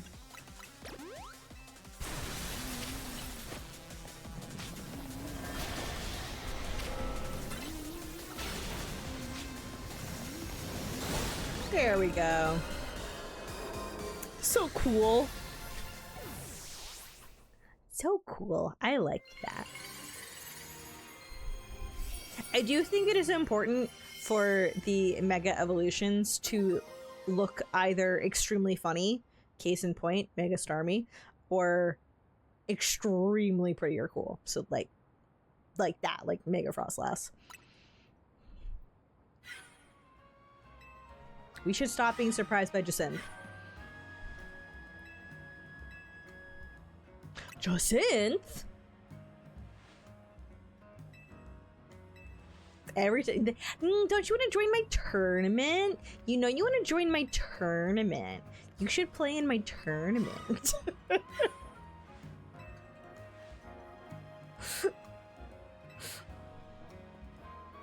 I like her a lot. I like her a lot.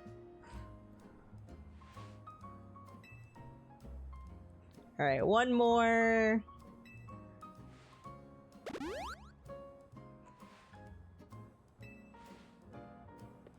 Bye, Naveen. I love him. He's great.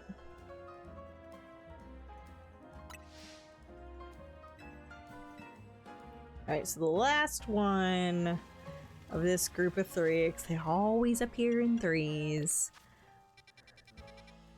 That right, that's Mega Altaria. So I think I'm actually gonna get...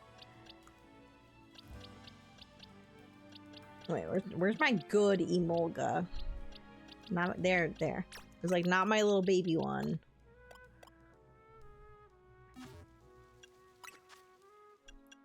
So I have something that's doing, you know, electric attacks.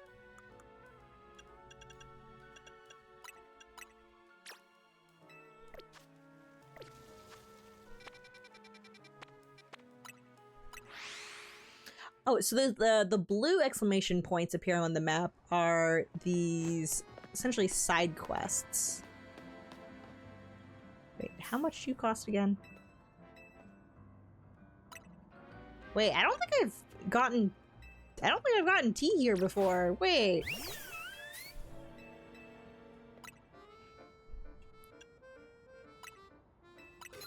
I want to see it here.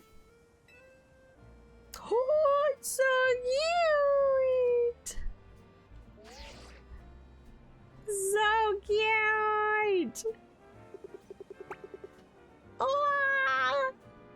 Oh, it's so cute! You're so precious. My favorite is when they sit back down. You know you want to sit down.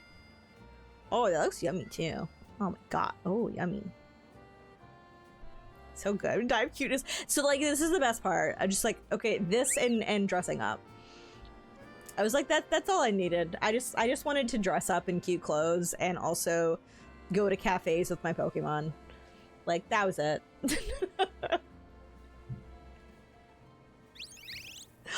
So cute! Oh my gosh, so precious! You're cute. Don't you want to sit down?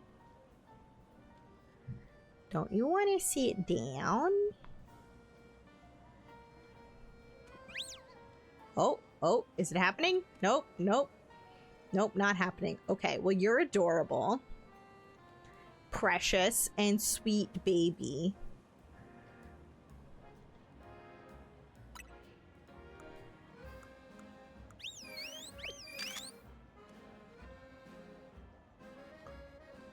That was so cute! Oh my god! I don't know why I changed my facial expression. You can't even see it from this angle. Because it's all about Sylveon. I'm like, my face, nah.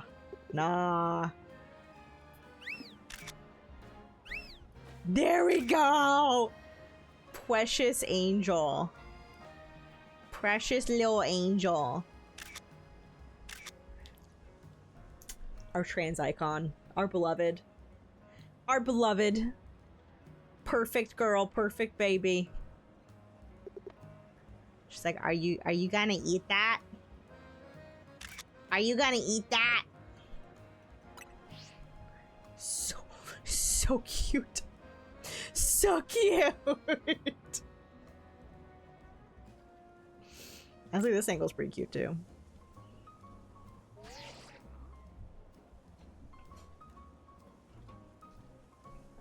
The camera is a little bit wonky sometimes.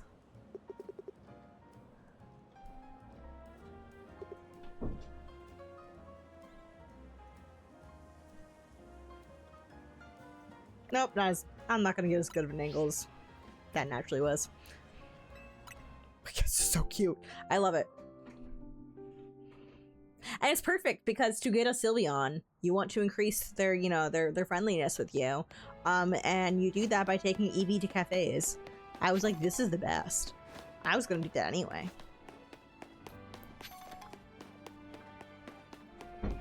The Trubbish though, love them. You know what, I actually have not taken a picture of them. I feel like I need to do that to send to Obro. Be like, guess what? I found you. Found you and your buddies.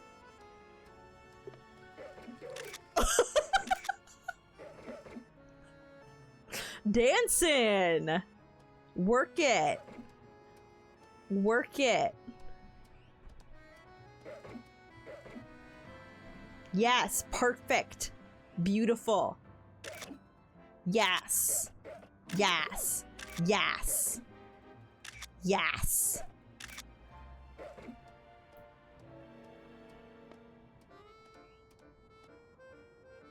Yes, you all are perfect. I love them.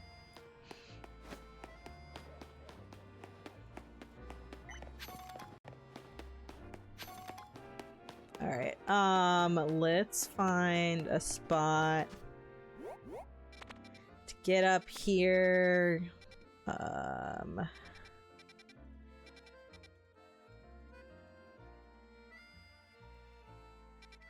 think this is actually closest, even though this is probably easier.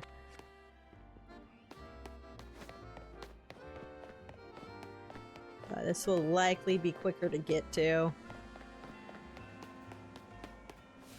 Also, there's so much stuff to pick up on the ground. I rarely buy any Pokeballs because I'm constantly picking them up on the ground. Which is good because I'm spending all of my money on clothing. I forgot that this is a giant building in the way. So I can't just glide over to that. Okay, never mind. That's not gonna work.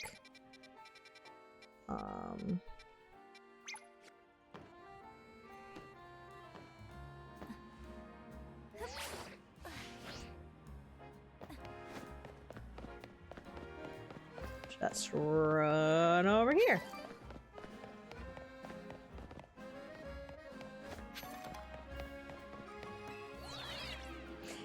No, I haven't run into any of the... I don't think I have an alpha Magikarp. I have gotten some... Oh, wait, I haven't even shown y'all the shinies that I got. Like, I've just stumbled upon 2 shinies already. Like, this does not happen to me generally. I stumbled onto, you know, Shiny Mareep. Actually, wait, no, that one... Is that one plot? Or did that just happen? I think actually that one's just plot. Okay, maybe I only... I don't remember. Anyway, I have Shiny Mareep. I think that one may have been plot. I did have another shiny that I did.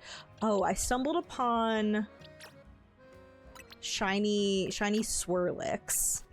That one was not plot. That one I found. Very cute. I thought there was another shiny that I had. Maybe I have it wrong. Maybe it was just those 2. But yeah, the Swirlix I was really happy about. So cute. So cute. It is nice they just give you one shiny. And honestly, Shiny Mareep is extremely cute. Good vibe. I was like, oh, thank you for picking that one. So good. But yeah, where are like the Magikarps that I have so far? I have had to start releasing a ton of Pokemon because you see there's only 8 boxes of Pokemon that you could hold, and I was catching a lot of them. Where is that Magikarp? Because I know I also caught a Gyarados. I don't remember if either of them were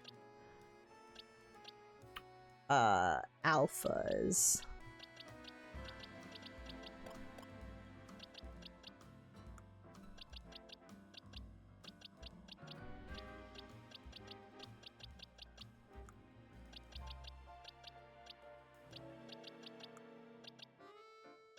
Oh, there it is. Where the heck is that? Yeah, I have an Alpha Gyarados. I don't know where that other one is. But no, I don't think I've come. Have I come across Alpha? I don't even know anymore. I could have. Part of me swears I came across an Alpha Magikarp. I don't know where it is anymore. Build-A-Bear now has a Wooloo. Oh, but it's not good looking. No, Wooloo deserves the best. I love Wooloo.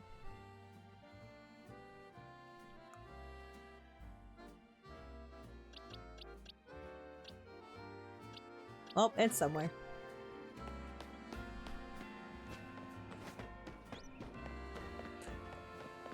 That's a lot of stones.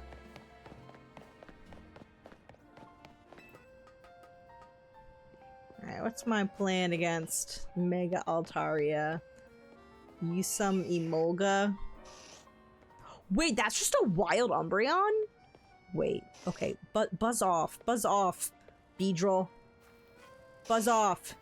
Go. Oh, that's not a me. Okay, no, it's with somebody. I was like, wait, is that just chilling? I didn't know they were here. Dang it. Nope, it's over. It's over. My life is over. Let me ask, have you seen the new Chainsaw Man movie? No, I have not. I do plan on it at some point, but I have not seen it yet.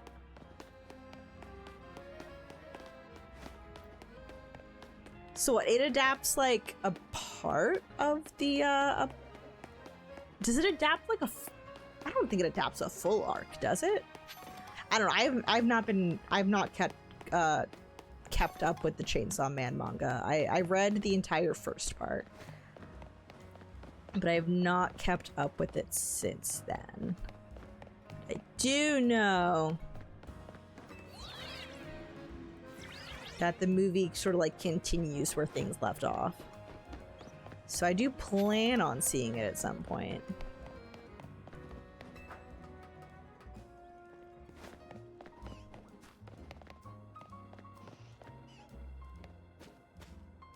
I feel like there must be an easier way to get over there. I don't actually know that I can roto-glide over there from here.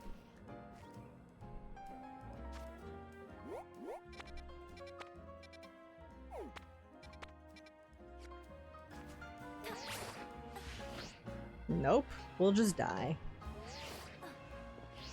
How the heck do we get up there? These stupid, super tall buildings are in the way. Like, I have not seen many, spots to go up on. Why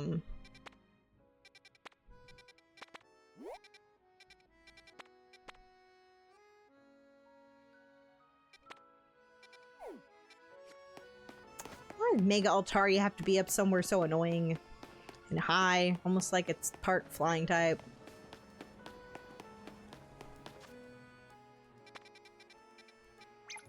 Maybe we do gotta go to that one.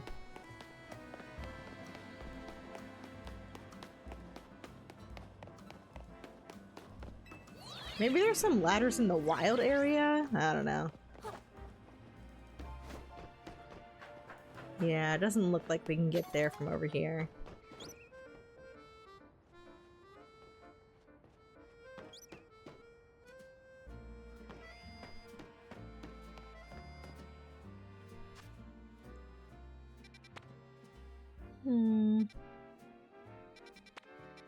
don't think that would be helpful either. I don't know.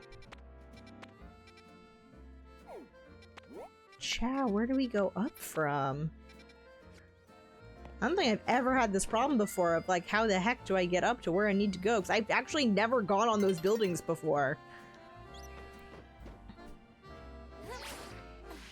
Because I could not tell how to do it, so I just did not do it.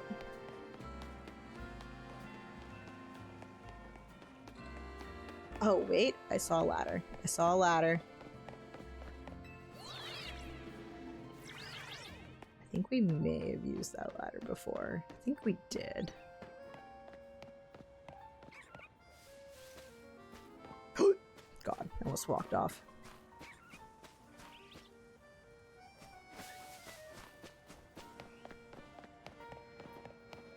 I guess this is still the way we gotta go up here?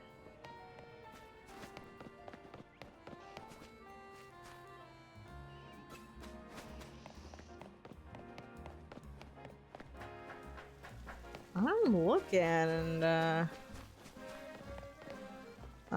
wait. Did not notice that before. Excuse me, good friend.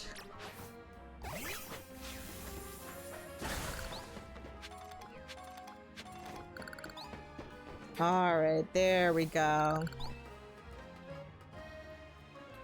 I wish the ladders were also marked on the map.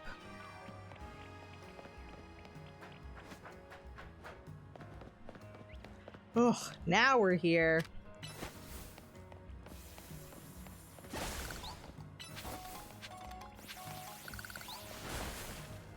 Alright, let's do it.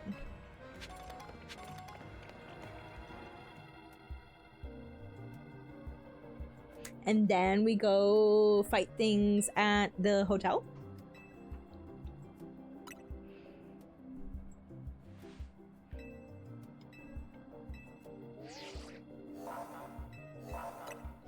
I also love how conveniently the Pokemon will never have a rogue evolution until you are ready. It's just amusing. It's just like, oh yeah, this is really urgent, but like, we'll wait.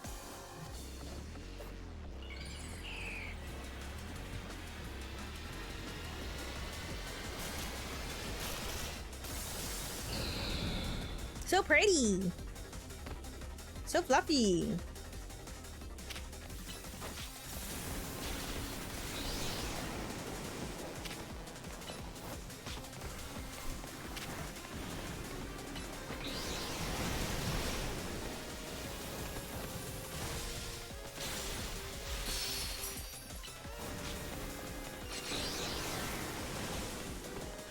Oh, wait, do you change form? Wait. I'm trying to figure out, like...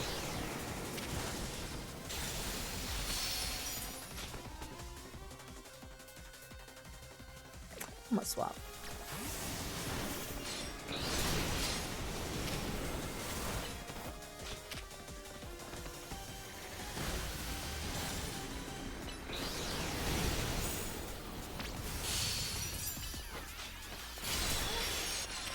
Okay, well that was good.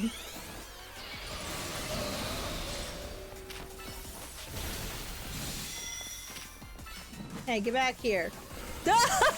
Gardevoir like, hey, I can fly too.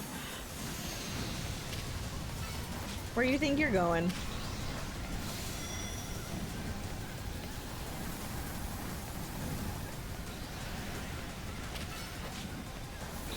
Woo!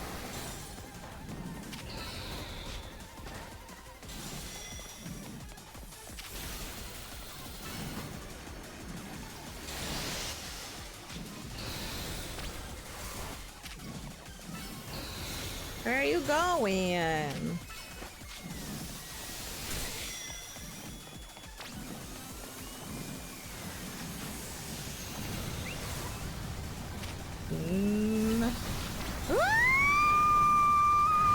Oh no no no no no no no no no no no no no no no. Ah da da da da da da da da. Ah da da da da da da da da da da da da.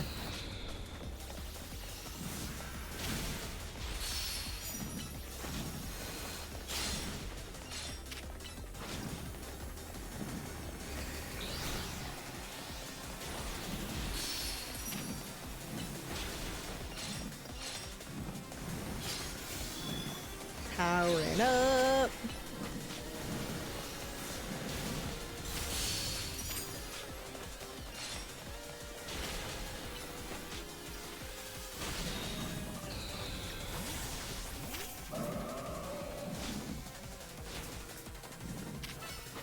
Back to being Mega Evolved.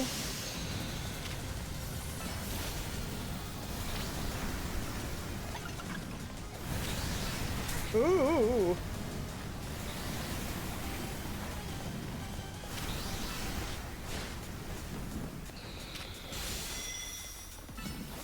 Get out.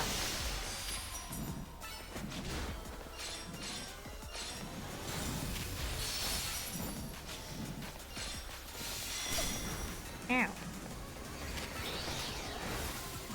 There we go. All about dumb screams.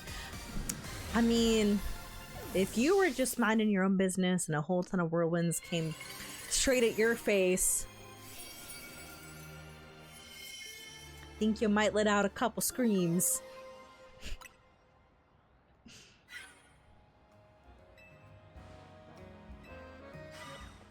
All right, we've dealt with the rogue Pokemon. Let's go battle. Battle time. Battle time. Battle time. I want to join in the festivities. I've wanted to join in the festivities the entire time.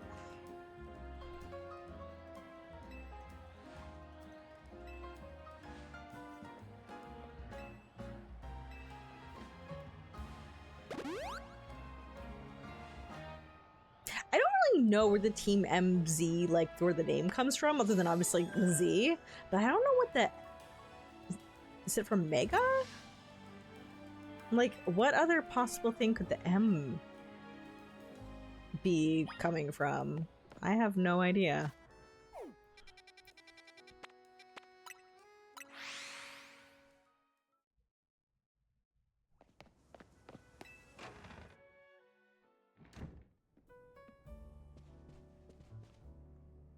We look so classy. Well, I do. Actually, I actually do really like Naveen's outfit. Lita's is pretty cool too. Urbane is probably the least impressively dressed of all of us. Jacinth legit worries you. What? What? No, all good. Yeah, let's go battle her.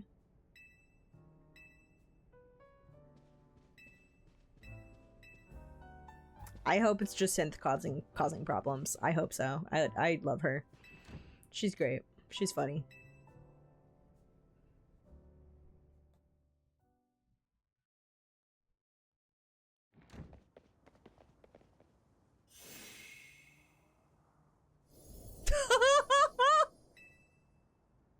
Wait, is she taking the tournament to us? Because that'd be so funny. Oh, it is the M's from Mega. I see, I see.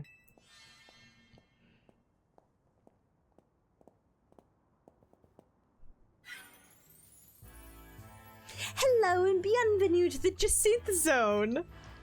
Well, similar to the Wild Zones and Battle Zones, you know this one is for my own personal use. Please feel free to admire how the color of my holotech avatar expertly matches the zone.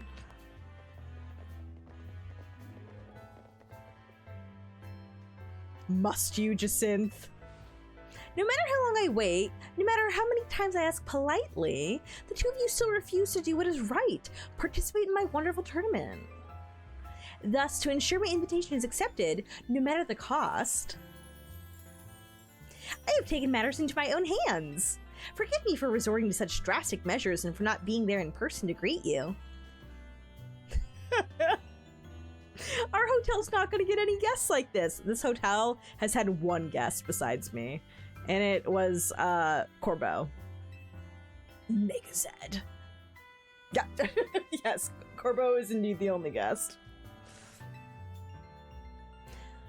This is not a weird zone. It is a Jacinth zone, and naturally I will deactivate it in due time.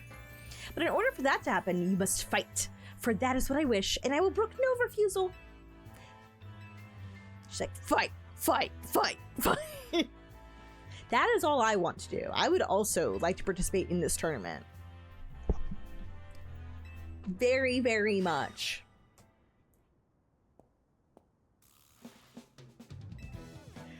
All right. Oh no, chat. Oh no, it's 9:45 and I'm starting to get the yawns. I just want to battle Jacinth.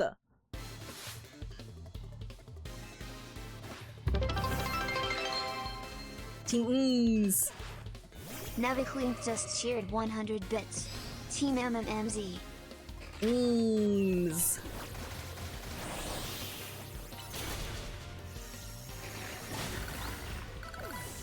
Ba da da da da da.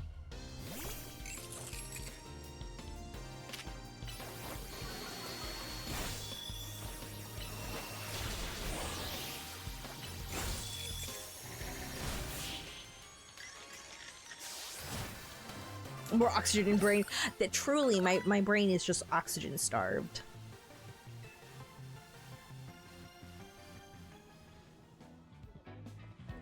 One down. Oh my goodness! They'll heal your Pokemon for you? That's so nice. I was half expecting her to like poison them though. With like the face she made. As she went to heal them, I was like, wait, have I made a terrible mistake? She just gonna like murder them? Oh my goodness. Oh. Y'all, I get sleepy so early now. Ever since we got home from Japan, I'm like, oh no, the sleepy time. Oh, it's so early now.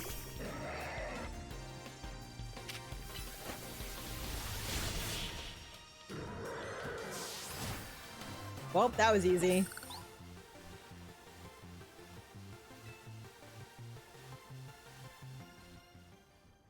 Thank you for the 100 bits, by the way, Nevik. Thank you.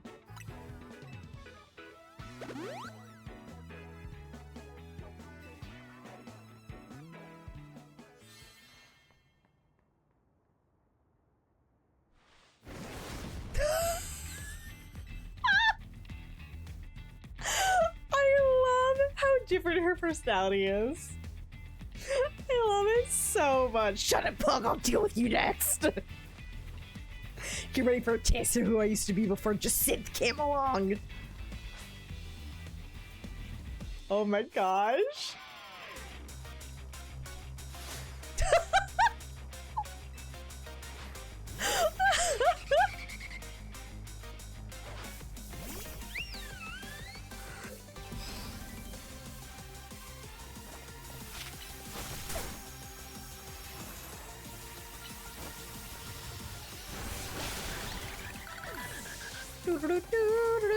Spinning. Oh my gosh. Did you like see her? She's nuts. I love her.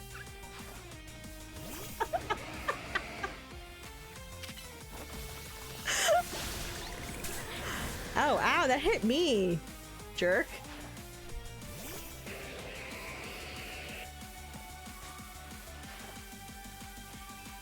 Mega Ball so we can drag this kid.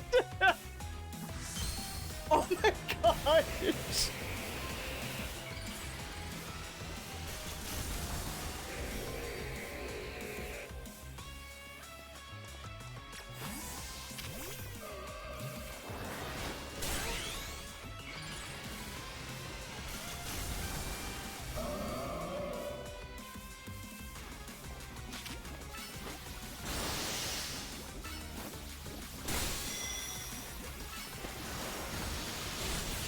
Goodbye. That is a pretty cool Mega Evolution design, I gotta say.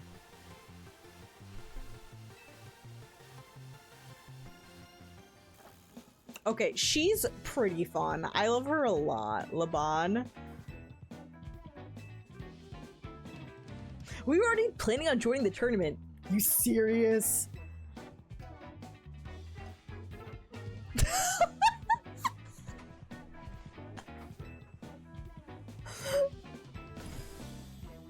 She seems like she should be in the mafia.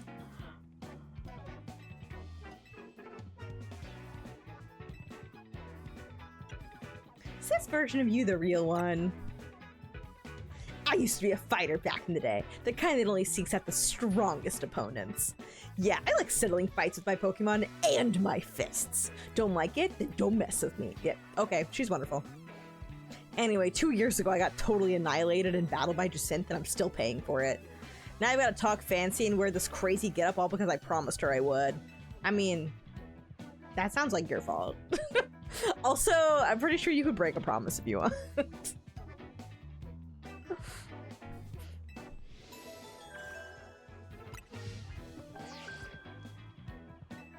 Yeah, what you want to bet that our next match is against Jacinthe?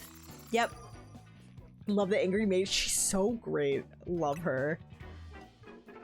Hi, Milo! Let's go fight Jacinthe. I want to go fight Jacinthe.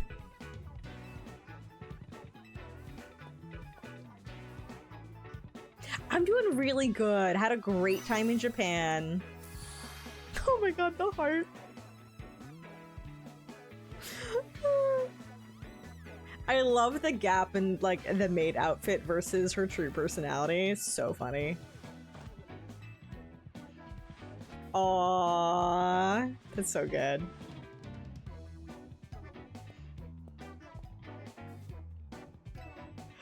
Oh, I keep yawning. Oh my gosh. I've been trying to fix my sleep schedule, and I'm at least like waking up more at a regular time and not super early, but I'm still getting sleepy, like ready for bed way earlier than I used to. Someone is tired. Yeah, man, and I don't even know why. Because really, Japan is... Oh wait, our clock's changed. Is Japan 12 hours ahead of us now, or 14 hours ahead of us? When I was there, they were 13 hours ahead. And,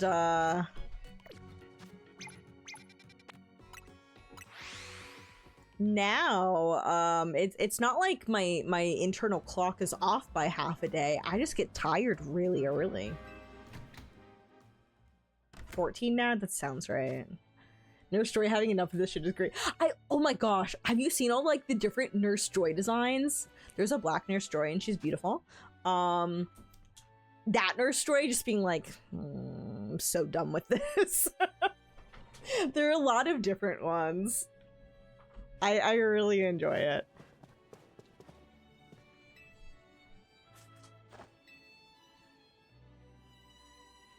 Ready to battle. I want to go fight. Take my photo for the tournament bracket. Yeah. Oh, we have to go through a tournament bracket to get to her. What kind of expression? Oh, what kind of oh. Let's go fierce. Brr. Say cheese. Cheese. Cheese.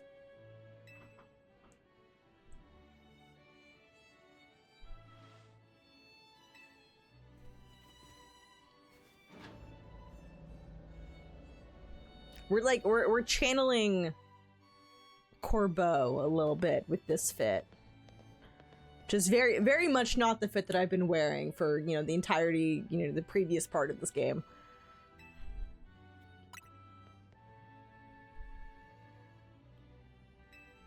Corbeau's even here! I forgot, yeah.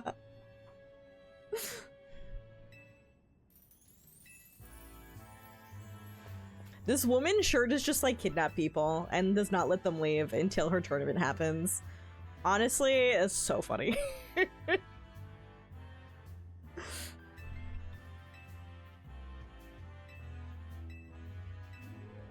Alright, let's go fight Canary.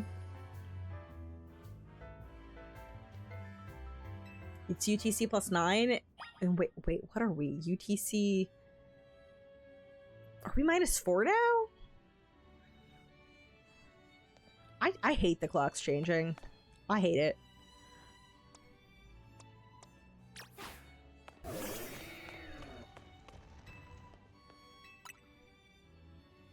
Alright, time to fight Kanari again!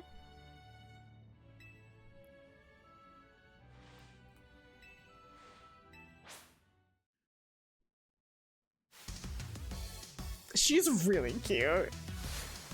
She's really cute. Kanari's really funny. Also, if nobody has seen her before, when she loses, she gets really grumpy.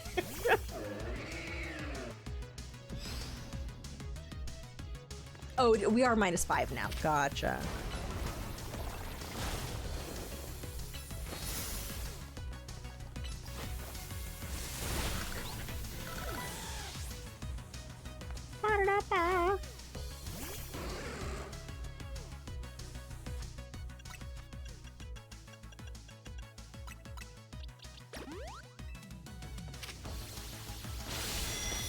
Oh, that was a little too late.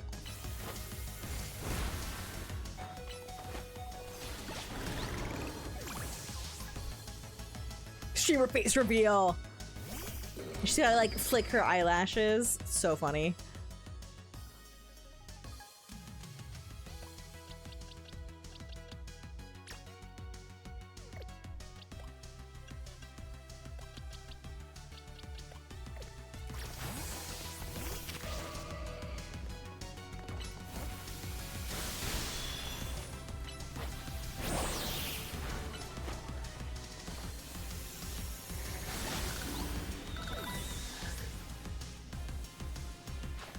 Are we gonna get healed up between battles? That's what I'm curious about.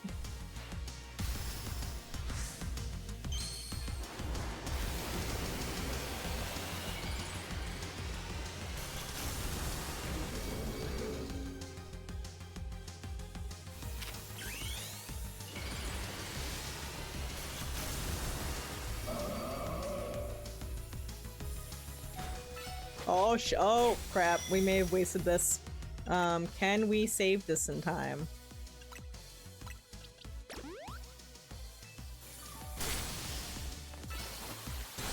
Nope, we saved it. Okay, we're good.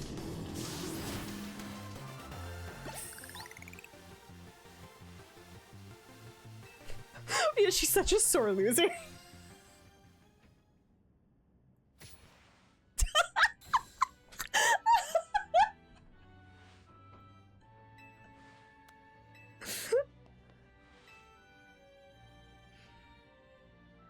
She's great. Love her.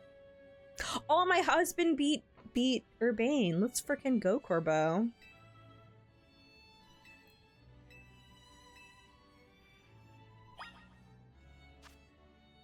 Okay, they do get healed up. Okay. Evil. Okay, no. Actually, Evil will be really easy.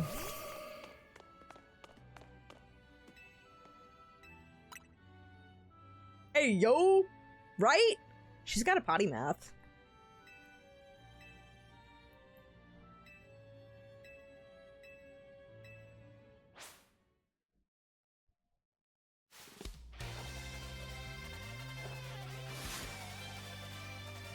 The Fist of Justice!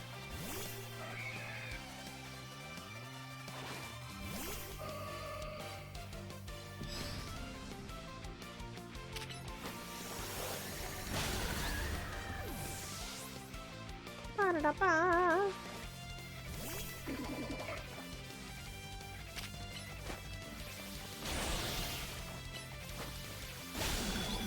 Yeah, sorry, Ivor, my Pokemon, just kind of body yours. Specifically with, my types. Sorry, bro. Sorry, kind of bullying.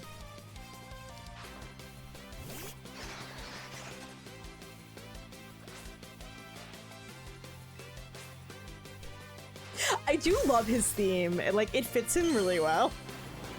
Aesthetically, it's not, like, my mega favorite, haha. But I do enjoy it for him a lot.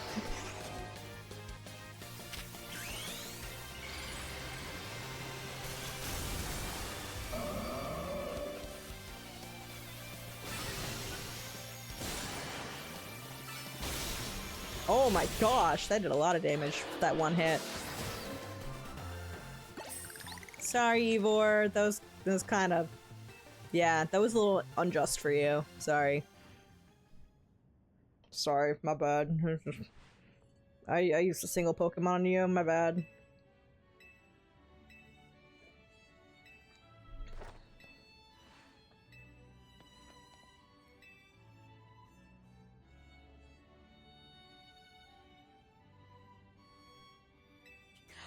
I get to go fight my husband again. I get to go fight him again. I love him. Actually, we should...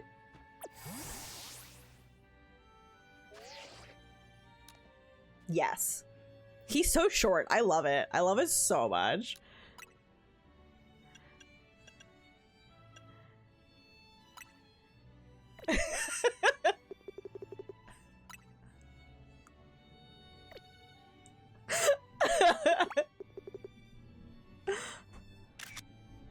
It was so great.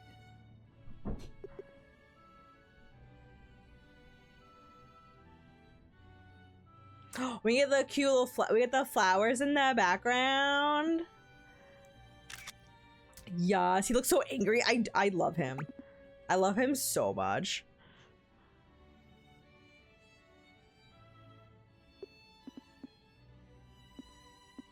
That's my angry guy.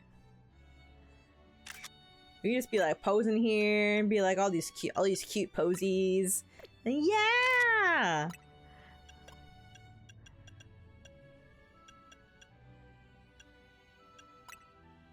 No, then this will be my...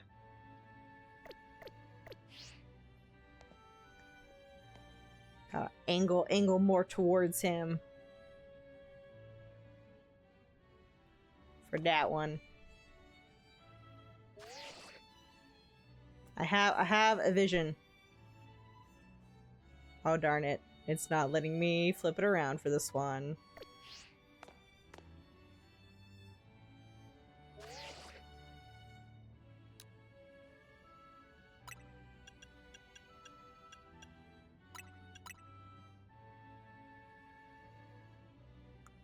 You know what? We'll make it work. We'll make it work.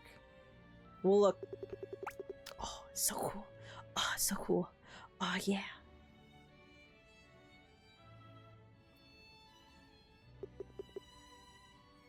Me and the hubby.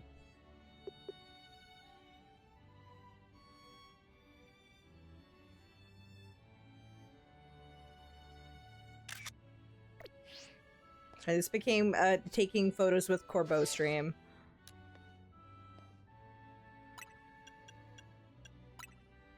This is actually most of what my time in this game is. It's a lot of taking photos. You're approaching me.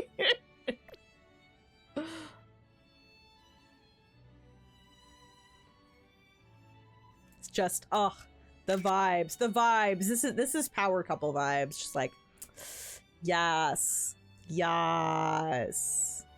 Let's go. And then there's just Jacinth and the rest of everybody. Let's, oh, look. Oh, the outfits. Oh, so cool. Oh, power couple vibes. Yes. You can tell I love him a lot. I love him a lot.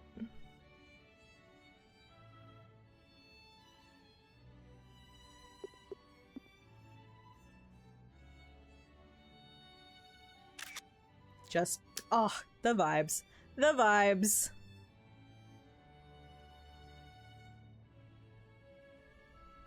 I love it. I love it. Are you finished? I'm like, sorry, bro, we gotta take a ton of photos before we fight. Now I'm ready. I wasn't before, but now I'm ready.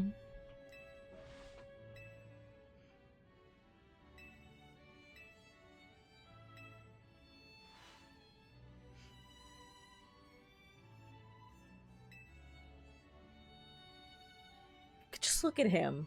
I love him. I love him so much. Like, look! Oh!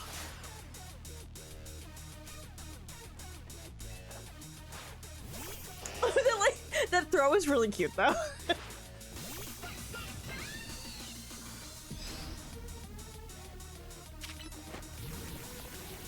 Don't you know that you're toxic?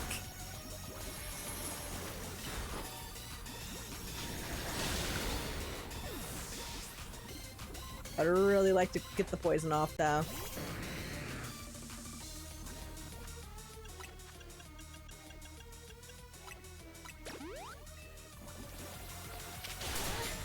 Oh, right. Also, oh, frick. Okay.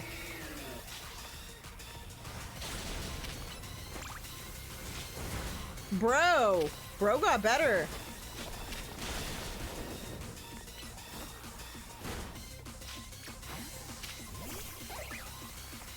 Oh, dang it.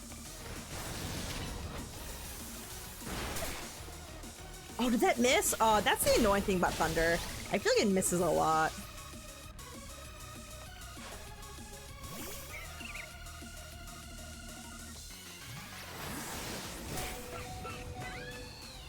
Please, please, please. Nope. Okay, that sucked.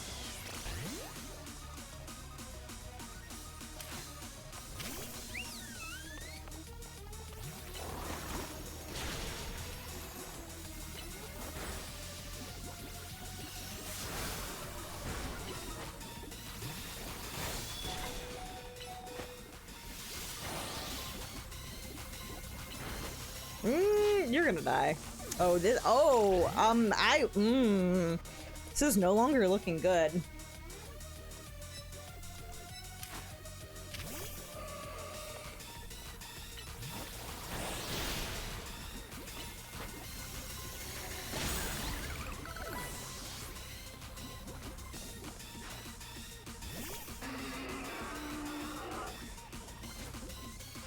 I am gonna have to swap to Feraligatr and hope I got it with that.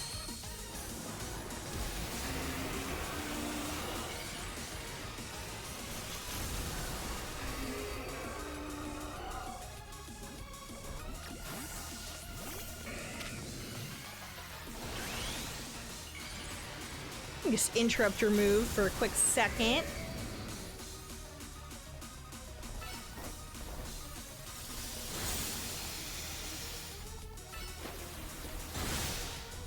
Ah, now we got this, we got this, we got this, easy. We good, we good. You got better though, you got better though.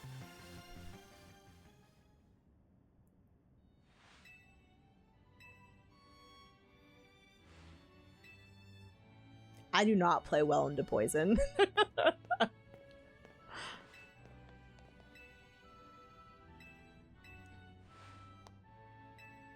Yes, okay, the Jacinth fight. That is what I've wanted all night. And I've just been like, I want to fight Jacinth. That is what I want.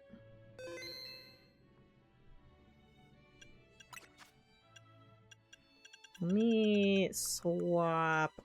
I have a charcoal that I can put on. Put on Delphox.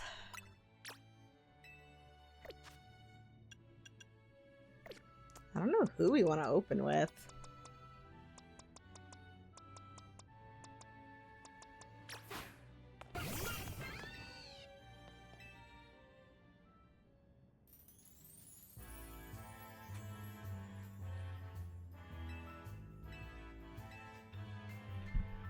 Does this game not use the normal type chart? So it does, but when Pokemon do their Mega Evolutions, sometimes they change types. Oh. No, stop interrupting my fights! I love you, but please, I would like to fight Jacinth.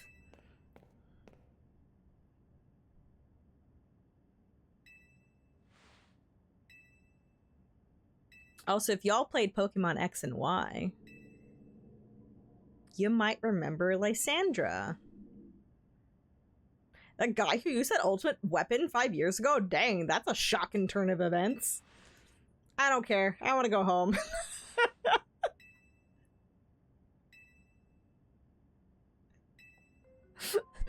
Can't it, Philip? You're embarrassing me in front of Lysandra. Shut up. Zygarde's a very good boy. He's a very good dog.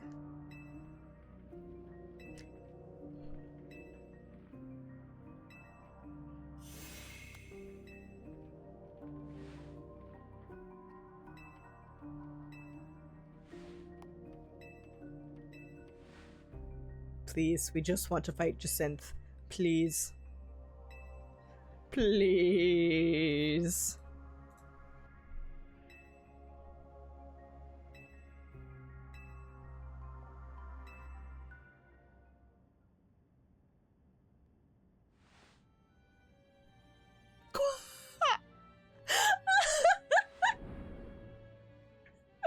I want to fight Jacinth. Zygarde, I love you, but come on, bro. Come on, you can't do me like this.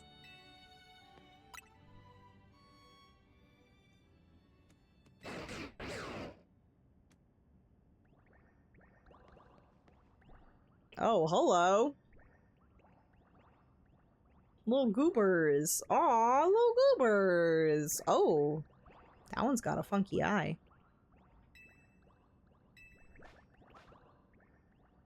Oh, it's buffing itself. Aw, dang it. Aw, dang it. Whoa. I liked you better as a dog. Be real, liked you better as a dog.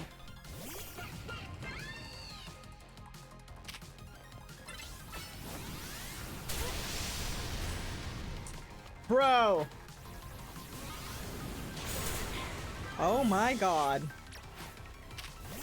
Okay. Hello.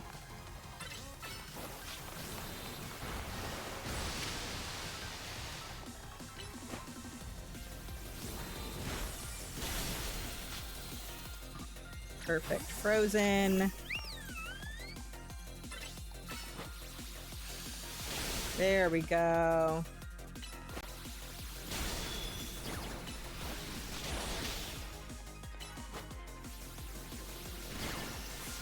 There we go. Digimon ass evolution, right?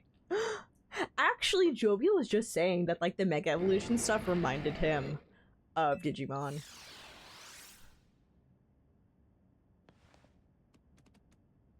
Oh, goodbye. Goodbye, puppy.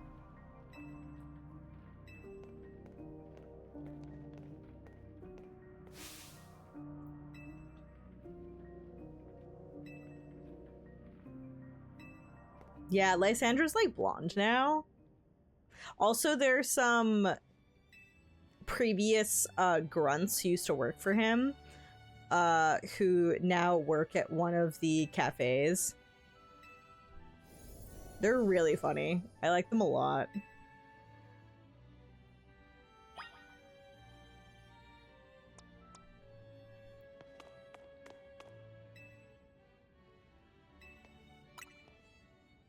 Team Fabulous, yes.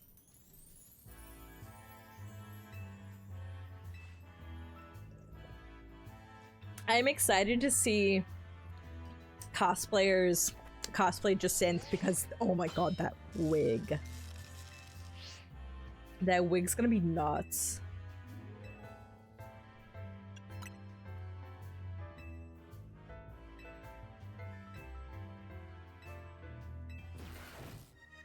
Okay, are we ready? Are we ready for what I hear is some banging electro swing? I'm turning up the volume.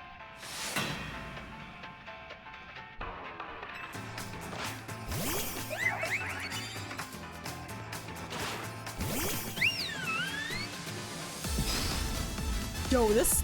Oh, this slaps.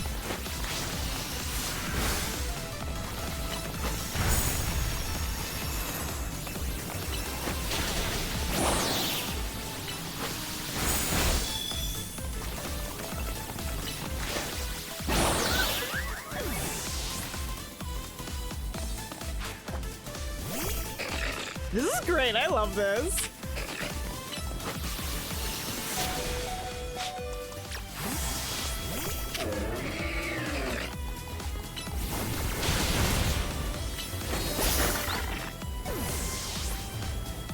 Yo.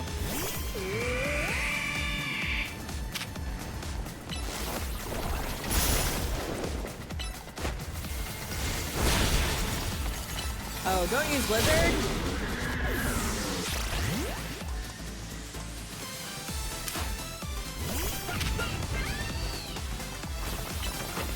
That's her strat. She just plays banging music so you're distracted. Oh my god, samesies, girl!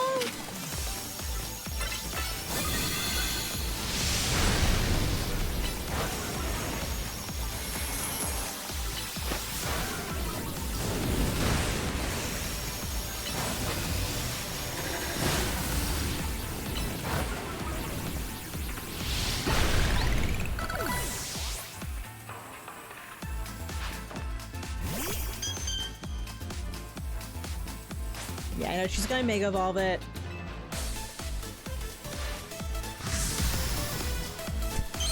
She's so cute!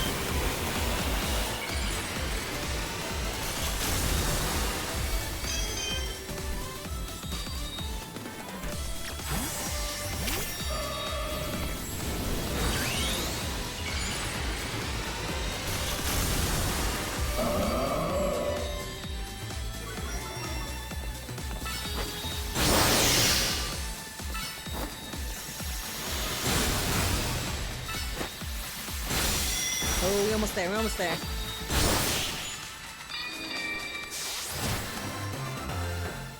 Okay, yeah, that was a pretty banging song. I gotta go now find that track and listen to it without all the Pokemon noises on top of it.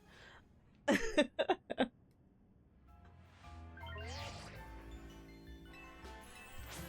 B!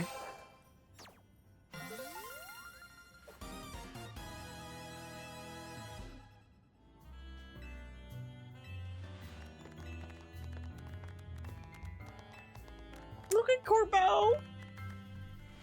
I love him.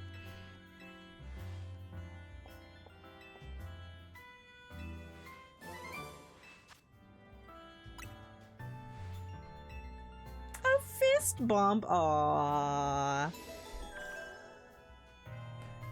She's something. I like her a lot, though. I like her a lot. Aww. Okay, I like Jacintha a lot. That was really cute.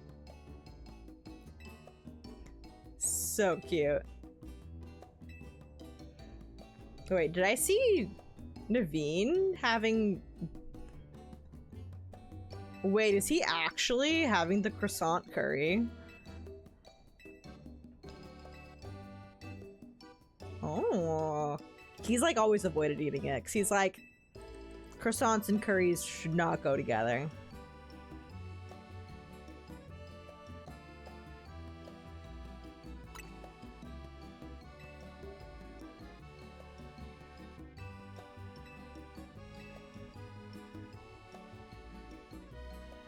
Croissant curry. Honestly, I do kind of want croissant curry.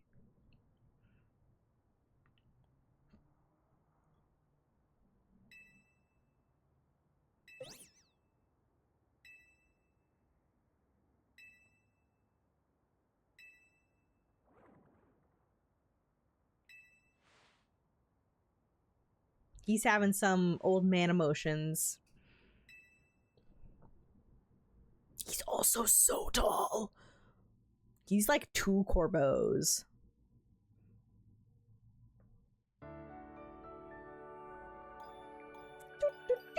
I should probably wrap it up there for the night since I have been yawning and I'm pretty sleepy. We did get to the point that I really wanted to get to. So I'm gonna just put in my socials. If for some reason y'all are not following me in all the various places, I am Rose of Battle on various social platforms, Blue Sky being a major one, as well as Instagram, where I've been posting more stuff from my trip back in Japan, which was super awesome and fun. Also the link to our Discord server. I will probably stream tomorrow, maybe, but it's gonna be some competitive Splatoon. It'll be my first time doing competitive Splatoon stuff in like over a month. So I'm gonna be really rusty when I get back into it though. Thank you. I'm glad to see you again. I know I missed y'all. I would go back to Japan and leave you all, but I did also miss you. I just also now I miss Japan a lot. I'm not gonna do a raid. I'm just gonna run off here as soon as we get a point to save. We'll try to get back into the swing of things. I'll let y'all know when I plan on going live tomorrow. I might start stream a little bit later than usual tomorrow, but I will let you know. I think our scrim's at like 8 p.m. So I might start stream a little bit late instead of at 6 p.m. But I will see y'all later. Thank you so much for hanging out. I appreciate it. It's good to be back. Thank you. I gotta go rest. I'm a sleepy person now. Good night. Thanks for hanging. Good to be back. Bye.